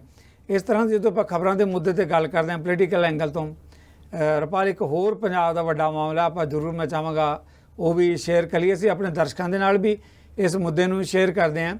ਬੀਬੀ ਜਗੀਰ ਕੌਰ ਸ਼੍ਰੋਮਣੀ ਅਕਾਲੀ ਦਲ ਦੇ ਕਦਾਵਰ ਆਗੂ ਰਹੇ ਹੈ, ਸ਼੍ਰੋਮਣੀ ਗੁਰਦੁਆਰਾ ਪ੍ਰਬੰਧਕ ਕਮੇਟੀ ਦੇ ਪ੍ਰਧਾਨ ਰਹੇ ਹੈ। ਇਹ ਮਾਣ ਬੀਬੀ ਜਗੀਰ ਕੌਰ ਨੂੰ ਜਾਂਦਾ ਹੈ ਕਿ ਪਹਿਲੇ ਮਹਿਲਾ ਆਗੂ ਸੀ ਜਿਹੜੇ ਸ਼੍ਰੋਮਣੀ ਗੁਰਦੁਆਰਾ ਪ੍ਰਬੰਧਕ ਕਮੇਟੀ ਦੇ ਪ੍ਰਧਾਨ ਬਣੇ। ਪਿਛਲੇ ਸਮੇਂ 'ਚ ਜਦੋਂ ਇਲੈਕਸ਼ਨ ਆਈਆਂ ਸ਼੍ਰੋਮਣੀ ਗੁਰਦੁਆਰਾ ਪ੍ਰਬੰਧਕ ਕਮੇਟੀ ਦੀਆਂ ਸਾਲਾਨਾ ਚੋਣਾਂ ਜਿਸ ਨੂੰ ਆਪਾਂ ਆਖਦੇ ਹਾਂ, ਉਹਨਾਂ ਨੇ ਪਾਰਟੀ ਦੇ ਅੱਗੇ ਗੱਲ ਰੱਖੀ ਕਿ ਵੀ ਮੈਂ ਸ਼੍ਰੋਮਣੀ ਗੁਰਦੁਆਰਾ ਪ੍ਰਬੰਧਕ ਕਮੇਟੀ ਲਈ ਪ੍ਰਧਾਨਗੀ ਦੇ ਅਹੁਦੇ ਦੀ ਉਮੀਦਵਾਰ ਹਾਂ, ਮੈਨੂੰ ਮੌਕਾ ਦਿੱਤਾ ਜਾਵੇ। ਖੈਰ ਫੈਸਲਾ ਪਾਰਟੀਆਂ ਨੇ ਕਰਨਾ ਹੁੰਦਾ ਹੈ। ਸੁਖਬੀਰ ਬਾਦਲ ਹੁਣਾਂ ਨੇ ਉਹਨਾਂ ਨੂੰ ਮੌਕਾ ਨਹੀਂ ਦਿੱਤਾ ਤਾਂ ਉਹਨਾਂ ਨੇ ਵਿਰੋਧ ਕੀਤੀ, ਬਗਾਵਤ ਕੀਤੀ ਇਸ ਮੁੱਦੇ ਨੂੰ ਲੈ ਕੇ ਕਿ ਵੀ ਮੈਂ ਤਾਂ ਪ੍ਰਧਾਨਗੀ ਦੀ ਚੋਣ ਲੜਾਂਗੀ। ਉਹਨਾਂ ਨੇ ਪ੍ਰਧਾਨਗੀ ਦੀ ਚੋਣ ਜ਼ਰੂਰ ਲੜੀ, ਪਰ ਸੁਖਬੀਰ ਬਾਦਲ ਹੁਣਾਂ ਨੇ ਵੀ ਆਪਣਾ ਮੌਕਾ ਹੱਥੋਂ ਜਾਣ ਨਹੀਂ ਦਿੱਤਾ, ਉਹਨਾਂ ਨੂੰ ਬਾਹਰ ਦਾ ਰਸਤਾ ਦਿਖਾ ਦਿੱਤਾ, ਪਾਰਟੀ ਤੋਂ ਬਾਹਰ ਕਰ ਦਿੱਤਾ। ਹੁਣ ਇਸ ਵੇਲੇ ਸਥਿਤੀ, ਕਿਉਂਕਿ ਕਈ ਵਾਰ ਜਿਹੜੇ ਪੋਲੀਟੀਕਲ ਲੀਡਰ ਹੁੰਦੇ ਆ ਉਹ ਇੰਨੇ ਸਟਰੋਂਗ ਹੁੰਦੇ ਆ ਕਿ ਪਾਰਟੀ 'ਚੋਂ ਕੱਢਣ ਦੇ ਬਾਵਜੂਦ ਵੀ ਉਹ ਆਪਣਾ ਰੁਤਬਾ ਲੋਕਾਂ 'ਚ ਪਹਿਚਾਣ ਆਪਣੀ ਰੱਖਦੇ ਆ। ਇੱਦਾਂ ਹੀ ਬੀਬੀ ਜਗੀਰ ਕੌਰ ਦਾ ਵੀ ਜਿਹੜੇ ਇਲਾਕੇ 'ਚ ਉਹ ਰਹਿੰਦੇ ਆ, ਜਿਹੜਾ ਏਰੀਆ ਉਹਨਾਂ ਦਾ, ਉੱਥੇ ਖਾਸਾ ਉਹਨਾਂ ਦਾ ਅਸਰ ਸੂਖ ਵੀ ਹੈ। ਹੁਣ ਸਥਿਤੀ ਕੀ ਬਣੀ ਹੋਈ ਹੈ ਦੇਖੋ, ਜਲੰਧਰ ਦੀ ਇਲੈਕਸ਼ਨ ਆ ਗਈ ਹੈ। ਇੱਕ ਪਾਸੇ ਤਾਂ ਭਾਰਤੀ ਜਨਤਾ ਪਾਰਟੀ ਵਾਲੇ ਲਾਲਪੁਰਾ ਜੀ, ਉਹਨਾਂ ਦੇ ਹੋਰ ਜਿਹੜੇ ਕੇਂਦਰ ਦੇ ਆਗੂ, ਉਹ ਬੀਬੀ ਜਗੀਰ ਕੌਰ ਦੇ ਘਰ ਜਾ ਕੇ ਕਹਿ ਰਹੇ ਕਿ ਤੁਸੀਂ ਸਾਡੀ ਮਦਦ ਕਰੋ, ਜਲੰਧਰ ਦੀ ਚੋਣ ਹੈ, ਸਾਡੀ ਬੇੜੀ ਬੰਨੇ ਲਾਓ। ਖੈਰ ਭਾਜਪਾ ਦਾ ਕਹਿਣ ਦਾ ਹੱਕ ਵੀ ਬਣਦਾ, ਕਿਉਂਕਿ ਉਹਨਾਂ ਨੇ ਤਾਂ ਸਾਰਾ ਕੁਝ ਲਿਆਂਦਾ ਹੀ ਅਕਾਲੀ ਦਲ ਤੋਂ ਹੈ। ਕਈ ਵਾਰੀ ਹੁੰਦਾ ਨਾ ਕਿ ਕਿਸੇ ਨੂੰ ਪਤਾ ਲੱਗ ਜਾਂਦਾ ਵੀ ਕਿਹੜੀ ਦੁਕਾਨ ਤੋਂ ਕਿਹੜੀ ਚੰਗੀ ਚੀਜ਼ ਮਿਲਦੀ ਹੈ। ਅਕਾਲੀ ਦਲ ਤੇ ਭਾਜਪਾ ਦੀ ਕਾਫੀ ਨੇੜਤਾ ਰਹੀ ਹੈ, ਸਾਂਝ ਰਹੀ ਹੈ। ਉਹਨੂੰ ਲੱਗਦਾ ਕਿ ਅਕਾਲੀ ਦਲ ਦੇ ਅੰਦਰ ਅਜੇ ਕਾਫੀ ਕੁਝ ਚੰਗਾ ਉਹਨੂੰ ਕੱਢਿਆ ਜਾ ਸਕਦਾ। ਉਹ ਜਿਹੜਾ ਉਮੀਦਵਾਰ ਸੀ ਉਹ ਤਾਂ ਲੈ ਹੀ ਆਏ ਅਕਾਲੀ ਦਲ 'ਚੋਂ, ਹੁਣ ਕਹਿੰਦੇ ਜਿਤਾਉਣ ਲਈ ਵੀ ਆਪਾਂ ਅਕਾਲੀ ਦਲ ਦੇ ਪੁਰਾਣੇ ਬੰਦਿਆਂ ਨੂੰ ਲੈ ਕੇ ਆਏਗੇ। ਇੱਦਾਂ ਹੀ ਜਿਹੜਾ ਹੈਗਾ ਢੀਂਡਸਾ ਜੀ ਨੇ ਤਾਂ ਸ਼ਾਇਦ ਆਪਣੀ ਮੀਟਿੰਗ ਕਰਕੇ ਐਲਾਨ ਕਰ ਹੀ ਦਿੱਤਾ ਕਿ ਅਸੀਂ ਭਾਜਪਾ ਦੀ ਹਮਾਇਤ ਕਰਾਂਗੇ, ਪਰ ਬੀਬੀ ਜਗੀਰ ਕੌਰ ਦੇ ਘਰ ਜਾ ਕੇ ਵੀ ਭਾਜਪਾ ਵੱਲੋਂ ਕਿਹਾ ਜਾ ਰਿਹਾ ਹੈ ਕਿ ਸਾਡੀ ਮਦਦ ਕਰੋ, ਜਲੰਧਰ ਸਾਡੀ ਬੇੜੀ ਜਿਹੜਾ ਪਾਰ ਲਗਾਓ। ਦਿਲਚਸਪ ਸਥਿਤੀ ਇਹ ਹੈ ਕਿ ਦੂਜੇ ਪਾਸੇ ਕਿਤੇ ਲੱਗਦਾ ਕਿ ਅਕਾਲੀ ਦਲ ਨੂੰ ਵੀ ਅਹਿਸਾਸ ਹੁੰਦਾ ਨਜ਼ਰ ਆ ਰਿਹਾ ਹੈ ਕਿ ਵੀ ਬੀਬੀ ਜਗੀਰ ਕੌਰ ਜੇ ਵਾਪਸ ਆ ਜਾਣ ਤਾਂ ਸ਼ਾਇਦ ਅਕਾਲੀ ਦਲ ਦੀ ਸਥਿਤੀ ਬਿਹਤਰ ਹੋ ਸਕਦੀ ਹੈ। ਅੱਜ ਅਸੀਂ ਮੀਡੀਆ ਦੇਖ ਰਹੇ ਸੀਗੇ ਕਿ ਸੀਨੀਅਰ ਆਗੂ ਜਿਹੜੇ ਹੈਗੇ ਬੀਬੀ ਜਗੀਰ ਕੌਰ ਨੂੰ ਅਕਾਲੀ ਦਲ ਦੇ ਜਾ ਕੇ ਮਿਲੇ ਹੈ ਕਿ ਬੀਬਾ ਜੀ ਜਿਹੜਾ ਹੈਗਾ ਤੁਸੀਂ ਵਾਪਸ ਆ ਜਾਓ, ਅਕਾਲੀ ਦਲ ਤੁਹਾਡੀ ਪੁਰਾਣੀ ਪਾਰਟੀ ਹੈ ਤੇ ਸਾਰਾ ਕੁਝ ਠੀਕ ਕੀਤਾ ਜਾ ਸਕਦਾ ਹੈ। ਇਸ ਮਾਮਲੇ ਤੇ ਰਪਾਲ ਕਾਫੀ ਦਿਲਚਸਪ ਸਥਿਤੀ ਹੈ। ਬੀਬੀ ਜਗੀਰ ਕੌਰ ਦਾ ਇੱਕ ਨਾਂ ਹੈ ਪੰਜਾਬ ਦੇ ਧਾਰਮਿਕ ਹਲਕਿਆਂ 'ਚ, ਪੋਲੀਟੀਕਲ ਹਲਕਿਆਂ 'ਚ, ਤੇ ਕਿਸ ਕਦਰ ਪਾਰਟੀਆਂ ਕਿਸੇ ਆਗੂ ਦੇ ਆਪਣੇ ਨਾਂ ਨੂੰ ਇਸਤੇਮਾਲ ਕਰਦੀਆਂ, ਜਾਂ ਜਦੋਂ ਉਹਨਾਂ ਨੂੰ ਲੱਗਦਾ ਆਗੂ ਦੀ ਜ਼ਰੂਰਤ ਨਹੀਂ, ਭਾਜਪਾ ਵੀ ਇੱਦਾਂ ਹੀ ਕਰਦੀ ਹੈ, ਉਹਨੂੰ ਕੱਢਣ ਲੱਗੇ ਵੀ ਇੱਕ ਮਿੰਟ ਨਹੀਂ ਲਾਉਂਦੇ। ਫਿਰ ਜਦੋਂ ਵੈਕਿਊਮ ਖਿਲਾਫ ਪੈਦਾ ਹੁੰਦਾ ਹੈ ਤਾਂ ਫਿਰ ਦੋਨਾਂ ਹੱਥਾਂ ਨਾਲ ਕਿਤੇ ਸਰੋਪੇ ਵਗੈਰਾ ਵੀ ਗਲ 'ਚ ਪਾ ਕੇ ਲੈ ਕੇ ਵਾਪਸ ਲੈ ਕੇ ਆਉਂਦੇ ਆ। ਦੇਖੋ ਇਹ ਤਾਂ ਤੁਹਾਡੀ ਗੱਲ ਸਹੀ ਹੈ ਕਿ ਬੀਬੀ ਜਗੀਰ ਕੌਰ ਦਾ ਅਸਰ ਸੂਖ, ਉਹਨਾਂ ਦਾ ਸਿਆਸੀ ਆਧਾਰ, ਧਾਰਮਿਕ ਤੌਰ ਤੇ ਆਗੂ ਹੋਣ ਦਾ, ਉਹ ਤਾਂ ਉਸ ਇਲਾਕੇ 'ਚ ਹੈ। ਖਾਸ ਕਰਕੇ ਜਿਹੜੇ ਹੇਠਲੇ ਜਿਹੜੇ ਇੱਧਰਲੇ ਜਿਹੜੇ ਜਲੰਧਰ ਤੋਂ ਜਿਹੜੇ ਸੈਗਮੈਂਟ ਨੇ, ਜੇ ਆਪਾਂ ਜਿਹੜੀ ਹੈਗੀ ਨਕੋਦਰ ਦੀ ਲਵਾਣਾ ਭਾਈਚਾਰਾ, ਹਾਂਜੀ ਹਾਂ, ਨਕੋਦਰ ਦੀ ਸ਼ਾਹਕੋਟ ਦੀ ਇਸ ਇਲਾਕੇ ਦੀ ਜੇ ਗੱਲ ਕਰੀਏ, ਇਸ ਤੋਂ ਅੱਗੇ ਫਲੌਰ ਦਾ ਵੀ ਕੁਛ ਇਲਾਕਾ ਜਿੱਥੇ ਲੁਬਾਣਾ ਭਾਈਚਾਰਾ ਜਾਂ ਹੋਰ। ਤੇ ਹੁਣ ਪਹਿਲੀ ਗੱਲ ਤਾਂ ਬੀਜੇਪੀ ਨੇ ਜਿਹੜਾ ਉੱਥੇ ਕਾਰਡ ਇੱਕ ਖੇਡਿਆ ਤੇ ਉਹਨੂੰ ਉਹ ਹਰ ਸਟੇਜ ਤੇ ਇਸਤੇਮਾਲ ਕਰਨ ਦੀ ਕੋਸ਼ਿਸ਼ ਕਰੇਗੀ। ਬਿਲਕੁਲ। ਤੇ ਸਿੱਖ ਲੀਡਰਾਂ ਨੂੰ, ਸਿੱਖ ਆਗੂਆਂ ਨੂੰ ਜਾਂ ਹੋਰ ਹੈ ਭੁਗਤਾਉਣ ਦੀ ਕੋਸ਼ਿਸ਼ ਕਰੇਗੀ। ਜਿਵੇਂ ਪੰਜਾਬ ਦੇ ਜਿਹੜੇ ਇੰਚਾਰਜ ਨੇ ਵਿਜੇ ਰੂਪਾਨੀ ਤੇ ਜਿਹੜੇ ਘੱਟ ਗਿਣਤੀ ਕਮਿਸ਼ਨ ਦੇ ਚੇਅਰਮੈਨ ਨੇ ਇਕਬਾਲ ਸਿੰਘ ਲਾਲਪੁਰਾ, ਉਹ ਗਏ ਨੇ ਤੇ ਆਉਣ ਵਾਲੇ ਦਿਨਾਂ ਦੇ ਵਿੱਚ ਹੋਰ ਵੱਧ ਕੋਸ਼ਿਸ਼ ਕਰਨਗੇ। ਇਹ ਹੁਣ ਬੀਬੀ ਜਗੀਰ ਕੌਰ ਨੇ ਦੇਖਣਾ ਹੈ ਕਿ ਕੀ ਉਹ ਹੁਣ ਇਸ ਮੌਕੇ 'ਤੇ ਸਿਰਫ ਇੱਕ ਸੀਟ ਦੇ ਉੱਤੇ ਬੀਜੇਪੀ ਨਾਲ ਸਾਂਝ ਪਾ ਕੇ ਅੱਗੋਂ ਆਪਣਾ ਜਿਹੜਾ ਉਹਨਾਂ ਦਾ ਪੋਲੀਟੀਕਲ ਕਰੀਅਰ ਹੈ ਤੇ ਉਹਦੀ ਸਰਵਾਈਵਲ ਹੋ ਸਕਦੀ ਹੈ ਜਾਂ ਨਹੀਂ ਹੋ ਸਕਦੀ, ਇਹ ਵੀ ਇੱਕ ਬਹੁਤ ਵੱਡਾ ਸਵਾਲ ਹੈ। ਦੂਜੀ ਗੱਲ, ਇਕੱਲਾ ਬੀਬੀ ਜਗੀਰ ਕੌਰ ਦੇ ਕਰੀਅਰ ਦੀ ਗੱਲ ਨਹੀਂ, ਬੀਜੇਪੀ ਦੇ ਭਵਿੱਖ ਦੀ ਵੀ ਸਵਾਲ। ਜੇ ਬੀਜੇਪੀ ਇੱਥੋਂ, ਮੈਂ ਸਮਝਦਾ ਕਿ ਜੇ ਇੰਦਰ ਇਕਬਾਲ ਚੋਣ ਨਹੀਂ ਵੀ ਜਿੱਤਦਾ, ਜੇ ਫੇਰ ਵੀ ਕਾਫੀ ਵੋਟਾਂ ਜਿਹੜੀਆਂ ਲੈ ਜਾਂਦਾ, ਮਾਰਜਨ ਦੇ ਨੇੜੇ ਲੈ ਜਾਂਦਾ ਇਸ ਆਧਾਰ ਤੇ, ਤਾਂ ਬੀਜੇਪੀ ਲਈ ਇਹ ਇੱਕ ਨਵਾਂ ਚੈਪਟਰ ਖੁੱਲ੍ਹ ਜਾਏਗਾ ਕਿ ਸਿੱਖਾਂ ਨੂੰ ਲਏ ਬਿਨਾਂ ਪੰਜਾਬ ਦੇ ਵਿੱਚ ਜਿਹੜਾ ਹੈਗਾ ਗੁਜ਼ਾਰਾ ਨਹੀਂ ਹੋ ਸਕਦਾ, ਤੇ ਉਹ ਫਿਰ ਕੋਸ਼ਿਸ਼ ਕਰੇਗੀ। ਪਰ ਸਿੱਧੂ ਸਾਹਿਬ, ਜਿਹੜੀ ਮੈਂ ਗੱਲ ਜਿਵੇਂ ਸੋਚਦਾ ਕਿ ਪੋਲੀਟੀਕਲ ਪਾਰਟੀਆਂ ਤੋਂ ਹੀ ਕਿਉਂ ਜਿਹੜੇ ਹੈ ਬੰਦੇ ਇਹ ਲਿਆਉਣ ਦੀ, ਜਾਂ ਜਿੱਦਾਂ ਤੁਸੀਂ ਕਹੇ ਕਿ ਉਹਨਾਂ ਨੂੰ ਲੱਗਿਆ ਕਿ ਆਹ ਜਿਹੜਾ ਏਰੀਆ ਹੈ ਵਲਨਰੇਬਲ ਹੈ, ਇੱਥੋਂ ਜਿਹੜਾ ਬੰਦਾ ਪੱਟਿਆ ਜਾ ਸਕਦਾ ਹੈ, ਤੇ ਤੁਸੀਂ ਖੁਦ ਆਪਣਾ ਕੈਡਰ ਜਿਹੜਾ ਹੈਗਾ ਕਿਉਂ ਨਹੀਂ ਤਿਆਰ ਕਰਦੇ? ਤੇ ਬੀਜੇਪੀ ਨੇ ਹੁਣ ਤੱਕ ਇੱਥੇ ਆਪਣਾ ਕੋਈ ਸਿੱਖਾਂ ਦੇ ਵਿੱਚ ਆਪਣਾ ਕੈਡਰ ਬਣਾਉਣ ਦੀ ਕੋਸ਼ਿਸ਼ ਹੀ ਨਹੀਂ ਕੀਤੀ। ਜੇ ਕੀਤੀ ਤਾਂ 1-2 ਸਪੋਕਸਮੈਨ ਰੱਖੇ, ਉਹ ਸਪੋਕਸਮੈਨ ਨੂੰ ਜਿੱਥੇ ਵਰਤਣਾ ਸੀ ਉੱਥੇ ਉਹਨਾਂ ਕੁ ਵਰਤ ਲਿਆ, ਤੇ ਉਹਨੂੰ ਕੋਈ ਪੋਲੀਟੀਕਲ ਪਾਵਰ ਨਹੀਂ। ਬਿਲਕੁਲ ਰੁਪਾਲ, ਜਿਹੜਾ ਅਹਿਮ ਮੁੱਦਾ, ਜਿਸ ਮੁੱਦੇ ਤੇ ਗੱਲ ਕਰ ਰਹੇ ਹਾਂ, ਆਪਣੇ ਕੋਲ ਸਮਾਂ ਵੀ ਇੰਨਾ ਕਿ ਮੈਂ ਇੱਕ ਹੋਰ ਮੁੱਦੇ ਤੇ ਤੁਹਾਡਾ ਜ਼ਰੂਰ ਆਪਾਂ ਚਰਚਾ ਕਰਨੀ ਚਾਹਾਂਗੇ। ਭਾਜਪਾ ਬਾਰੇ ਆਪਾਂ ਇਹ ਗੱਲ ਕਹਿ ਕੇ ਅੱਗੇ ਚੱਲਦੇ ਹਾਂ। ਭਾਜਪਾ ਬਾਰੇ ਅਕਸਰ ਰੁਪਾਲ ਮੈਂ ਗੱਲ ਕਹਿਣਾ ਹੁੰਦਾ ਕਿ ਕੁਝ ਲੋਕ ਤਾਂ ਆਪਣੇ ਵਿਹੜੇ 'ਚ ਦਰਖਤ ਲਾਉਂਦੇ ਆ, ਪੌਦਾ ਲਾਉਂਦੇ ਆ। ਭਾਜਪਾ ਇਹੋ ਜਿਹੀ ਹੈ ਕਿ ਬਣਿਆ ਬਣਾਇਆ ਜੰਗਲ ਹੀ ਆਪਣੇ ਵਿਹੜੇ 'ਚ ਲਿਆਉਂਦੀ ਹੈ, ਉਹਨੂੰ ਪੌਦੇ ਲਾਉਣ ਦੀ ਲੋੜ ਨਹੀਂ ਪੈਂਦੀ। ਸੇ ਇਹੋ ਜਿਹੀਆਂ ਗੇਮਾਂ ਭਾਜਪਾ ਖੇਡਦੀ ਰਹਿੰਦੀ ਹੈ। ਜਿਸ ਮਾਮਲੇ 'ਤੇ ਰੁਪਾਲ ਇੱਕ ਹੋਰ ਮਾਮਲਾ, ਉਹ ਹੈ ਭ੍ਰਿਸ਼ਟਾਚਾਰ ਨਾਲ ਜੁੜਿਆ ਮੁੱਦਾ। ਦਿਲਚਸਪ ਗੱਲ ਇਹ ਹੈ ਕਿ ਮਾਲਵੇ ਦੇ ਇੱਕ ਅੱਧਾ ਵਾਰ ਜਿਹੜੇ ਮੰਤਰੀ ਰਹੇ ਹੈ, ਗੁਰਪ੍ਰੀਤ ਕਾਂਗੜ ਮਾਲ ਮੰਤਰੀ ਰਹੇ ਹੈ, ਉਹਨਾਂ ਨੂੰ ਵੀ ਵਿਜੀਲੈਂਸ ਵੱਲੋਂ ਪੁੱਛ ਪੜਤਾਲ ਕੀਤੀ ਜਾ ਰਹੀ ਹੈ। ਕਦੇ ਇੱਕ ਨੋਟਿਸ ਜਾਂਦਾ, ਕਦੇ ਦੂਜਾ ਨੋਟਿਸ ਜਾਂਦਾ ਹੈ। ਹੁਣ ਜਿਹੜਾ ਲੇਟੈਸਟ ਨੋਟਿਸ ਗਿਆ, ਉਹਦੇ ਜਵਾਬ 'ਚ ਕਾਂਗੜ ਜੀ ਨੇ ਗੱਲ ਕਹੀ ਹੈ ਕਿ ਵੀ ਭਾਈ ਮੈਂ ਤਾਂ ਗੋਡਿਆਂ ਦਾ ਆਪਰੇਸ਼ਨ ਕਰਾ ਲਿਆ, ਮਹੀਨਾ 1.5 ਮਹੀਨਾ ਅਜੇ ਮੇਰੇ ਗੋਡੇ ਠੀਕ ਨਹੀਂ ਹੋਣੇ, ਉਦੋਂ ਬਾਅਦ 'ਚ ਦੇਖਾਂਗੇ ਫਿਰ ਅਸੀਂ ਆ ਸਕਦੇ ਹਾਂ ਕਿ ਨਹੀਂ ਆ ਸਕਦੇ। ਜਾਣੀ ਪੋਲੀਟੀਕਲ ਸਿਸਟਮ 'ਚ ਦੇਖੋ ਕਿਸ ਕਦਰ ਸਥਿਤੀਆਂ ਬਣੀਆਂ ਜਾਂਦੀਆਂ, ਫਿਰ ਗੋਡੇ ਵੀ ਸੁਰਖੀਆਂ ਬਣਦੇ ਆ। ਕਿਵੇਂ ਦੇਖਦੇ ਹੋ ਇਸ ਮਾਮਲੇ 'ਤੇ ਜਦੋਂ ਇਹੋ ਜਿਹੇ ਹਾਲਾਤ ਹੁੰਦੇ ਆ? ਨਹੀਂ ਦੇਖੋ, ਇੱਕ ਤਾਂ ਇਹ ਤੋਂ ਤਾਂ ਕੋਈ ਮੁਨਕਰ ਹੋ ਨਹੀਂ ਸਕਦਾ ਕਿ ਸਾਡੇ ਸਿਆਸੀ ਲੋਕਾਂ ਨੇ ਜਾਂ ਹੋਰ ਹੈ ਕਿਤੇ ਇਹ ਭ੍ਰਿਸ਼ਟਾਚਾਰ ਵਾਲੇ ਵਰਤਾਰੇ ਨੂੰ ਆਪਣੀ ਜੇਬ 'ਚ ਨਹੀਂ ਪਾਇਆ, ਜਾਂ ਕਿਸੇ ਵੀ ਤਰੀਕੇ ਦੇ ਨਾਲ, ਭਾਵੇਂ ਕੋਈ ਪੋਲੀਟੀਕਲ ਪਾਰਟੀ ਹੈ, ਕੋਈ ਪੋਲੀਟੀਕਲ ਆਗੂ ਹੈ, ਕਿਤੇ ਉਹ ਘੱਟ ਹੈ, ਕਿਤੇ ਵੱਧ ਹੈ, ਕਿਤੇ ਉਹ ਸਿੱਧਾ ਭ੍ਰਿਸ਼ਟਾਚਾਰ ਸ਼ਾਮਲ ਹੈ, ਕਿਤੇ ਉਹਨਾਂ ਭ੍ਰਿਸ਼ਟਾਚਾਰ ਜਿਹੜੇ ਗਲਤਾਨ ਲੋਕ ਆ ਉਹਨਾਂ ਦੀ ਪੁਸ਼ਤ ਪਨਾਹੀ ਕੀਤੀ ਹੈ, ਉਹਨਾਂ ਨੂੰ ਜਿਹੜੀ ਹੈ ਸਰਪ੍ਰਸਤੀ ਦੇਣ ਦੀ ਕੋਸ਼ਿਸ਼ ਕੀਤੀ ਹੈ। ਹੁਣ ਜਦੋਂ ਇਹ ਮਾਮਲੇ ਉਗੜਨੇ ਸ਼ੁਰੂ ਹੋ ਹੀ ਗਏ ਨੇ, ਪਹਿਲੀ ਗੱਲ ਤਾਂ ਜਿਹੜੇ ਲੀਡਰਾਂ ਨੂੰ ਇਹ ਲੱਗਿਆ ਕਿ ਉਹ ਜੇ ਇੱਧਰ ਰਹਿੰਦੇ ਆ ਤਾਂ ਸ਼ਾਇਦ ਪੰਗਾ ਜ਼ਿਆਦਾ ਪੈ ਸਕਦਾ, ਆਪਾਂ ਜਿਹੜੀ ਵੱਡੀ ਨੈਸ਼ਨਲ ਪਾਰਟੀ ਆ ਉਹਦੇ ਜਾ ਕੇ ਆਪਾਂ ਟੈਂਟ ਦੇ ਵਿੱਚ, ਉਹਦੇ ਖੇਮੇ ਦੇ ਵਿੱਚ ਜਾ ਕੇ ਵੜੀਏ। ਤੇ ਗੁਰਪ੍ਰੀਤ ਕਾਂਗੜ ਬੀਜੇਪੀ ਚਲੇ ਗਏ, ਤੇ ਉਧਰੋਂ ਜਿਹੜੇ ਆਪਣੇ ਇਹ ਨੇਗੇ ਮੁਹਾਲੀ ਵਾਲੇ ਜਿਹੜੇ ਆਪਣਾ ਸਿੱਧੂ, ਇਹ ਬੀਜੇਪੀ ਦੇ ਖੇਮੇ ਚਲੇ ਗਏ, ਤੇ ਇਹਨਾਂ ਨੂੰ ਵੀ ਨੋਟਿਸ ਹੋਇਆ। ਤੇ ਹੁਣ ਜਿਹੜੀ ਜਿੱਦਾਂ ਤੁਸੀਂ ਗੱਲ ਕੀਤੀ ਹੈ ਕਿ ਉਹਨਾਂ ਨੇ ਇੱਕ ਬਹਾਨਾ ਇਹ ਬਣਾਇਆ ਕਿ ਮੈਂ ਜਿੰਨਾ ਚਿਰ ਚੱਲਣ ਫਿਰਨ ਜੋਗਾ ਨਹੀਂ ਹੁੰਦਾ ਪ੍ਰੋਪਰ, ਤੇ ਮੈਂ ਉਹਨਾਂ ਚਿਰ ਪੇਸ਼ ਨਹੀਂ ਹੋ ਸਕਦਾ, ਨਾ ਆਪਣੇ ਕੋਈ ਬਿਆਨ ਕਲਮਬੰਦ ਕਰਾ ਸਕਦਾ। ਸੋ ਇਹ ਇੱਕ ਤਰ੍ਹਾਂ ਦਾ ਇੱਦਾਂ ਦਾ ਵਿੱਚੋਂ ਵਿੱਚ ਇੱਕ ਰਸਤਾ ਕੱਢ ਲੈਣਾ ਜਾਂ ਹੋਰ ਹੈ। ਜਿੱਦਾਂ ਹੁਣ ਅਖਬਾਰਾਂ ਦੀਆਂ ਸੁਰਖੀਆਂ ਹੀ ਬਣੀਆਂ, ਜਿੱਦਾਂ ਤੁਸੀਂ ਕਿਹਾ ਕਿ ਹੁਣ ਗੋਡਿਆਂ ਦੇ ਆਪਰੇਸ਼ਨ ਵੀ ਜਿਹੜੇ ਹੈ ਉਹ ਵੀ ਕਿਤੇ ਨਾ ਕਿਤੇ ਭ੍ਰਿਸ਼ਟਾਚਾਰ ਤੋਂ ਇੱਕ ਢਾਲ ਦਾ ਕੰਮ ਜਿਹੜਾ ਹੈਗਾ, ਇੱਦਾਂ ਦੀ ਇਨਕੁਆਇਰੀ ਤੋਂ ਕਰਨ ਦਾ ਕੰਮ ਜਿਹੜਾ ਹੈ ਆ ਗਏ। ਪਰ ਇੱਕ ਗੱਲ ਤਾਂ ਜਿਹੜੀ ਹੈ ਆਉਣ ਵਾਲੇ ਸਮੇਂ ਦੇ ਵਿੱਚ ਇਹ ਸਰਕਾਰ ਨਹੀਂ ਕਰੂਗੀ ਜਾਂ ਹੋਰ ਹੈ, ਕਿਤੇ ਲੋਕਾਂ ਦੇ ਵਿੱਚ ਜਿਹੜਾ ਅੰਦਰੋਂ ਅੰਦਰ ਜਿਹੜੀ ਚੱਲ ਰਹੀ ਹੈ ਨਾ ਜੀ ਕਰਪਸ਼ਨ ਦੇ ਜਿਹੜਾ ਉਹ ਹੈ, ਹੁਣ ਤੱਕ ਤਾਂ ਇਹ ਗੱਲ ਕਰਦੇ ਸੀ ਵੀ ਇਹ ਚੱਲਦਾ ਹੀ ਹੈ ਜੀ, ਇਹਦੇ ਬਿਨਾਂ ਹੱਲ ਨਹੀਂ ਹੈ, ਇਹਦੇ ਬਿਨਾਂ ਪੈਸੇ ਤਾਂ ਦੇਣੇ ਹੀ ਪੈਂਦੇ ਆ, ਵੱਡੀ ਬਿਨਾਂ ਤਾਂ ਕੰਮ ਹੁੰਦਾ ਹੀ ਨਹੀਂ ਜਾਂ ਹੋਰ ਹੈ।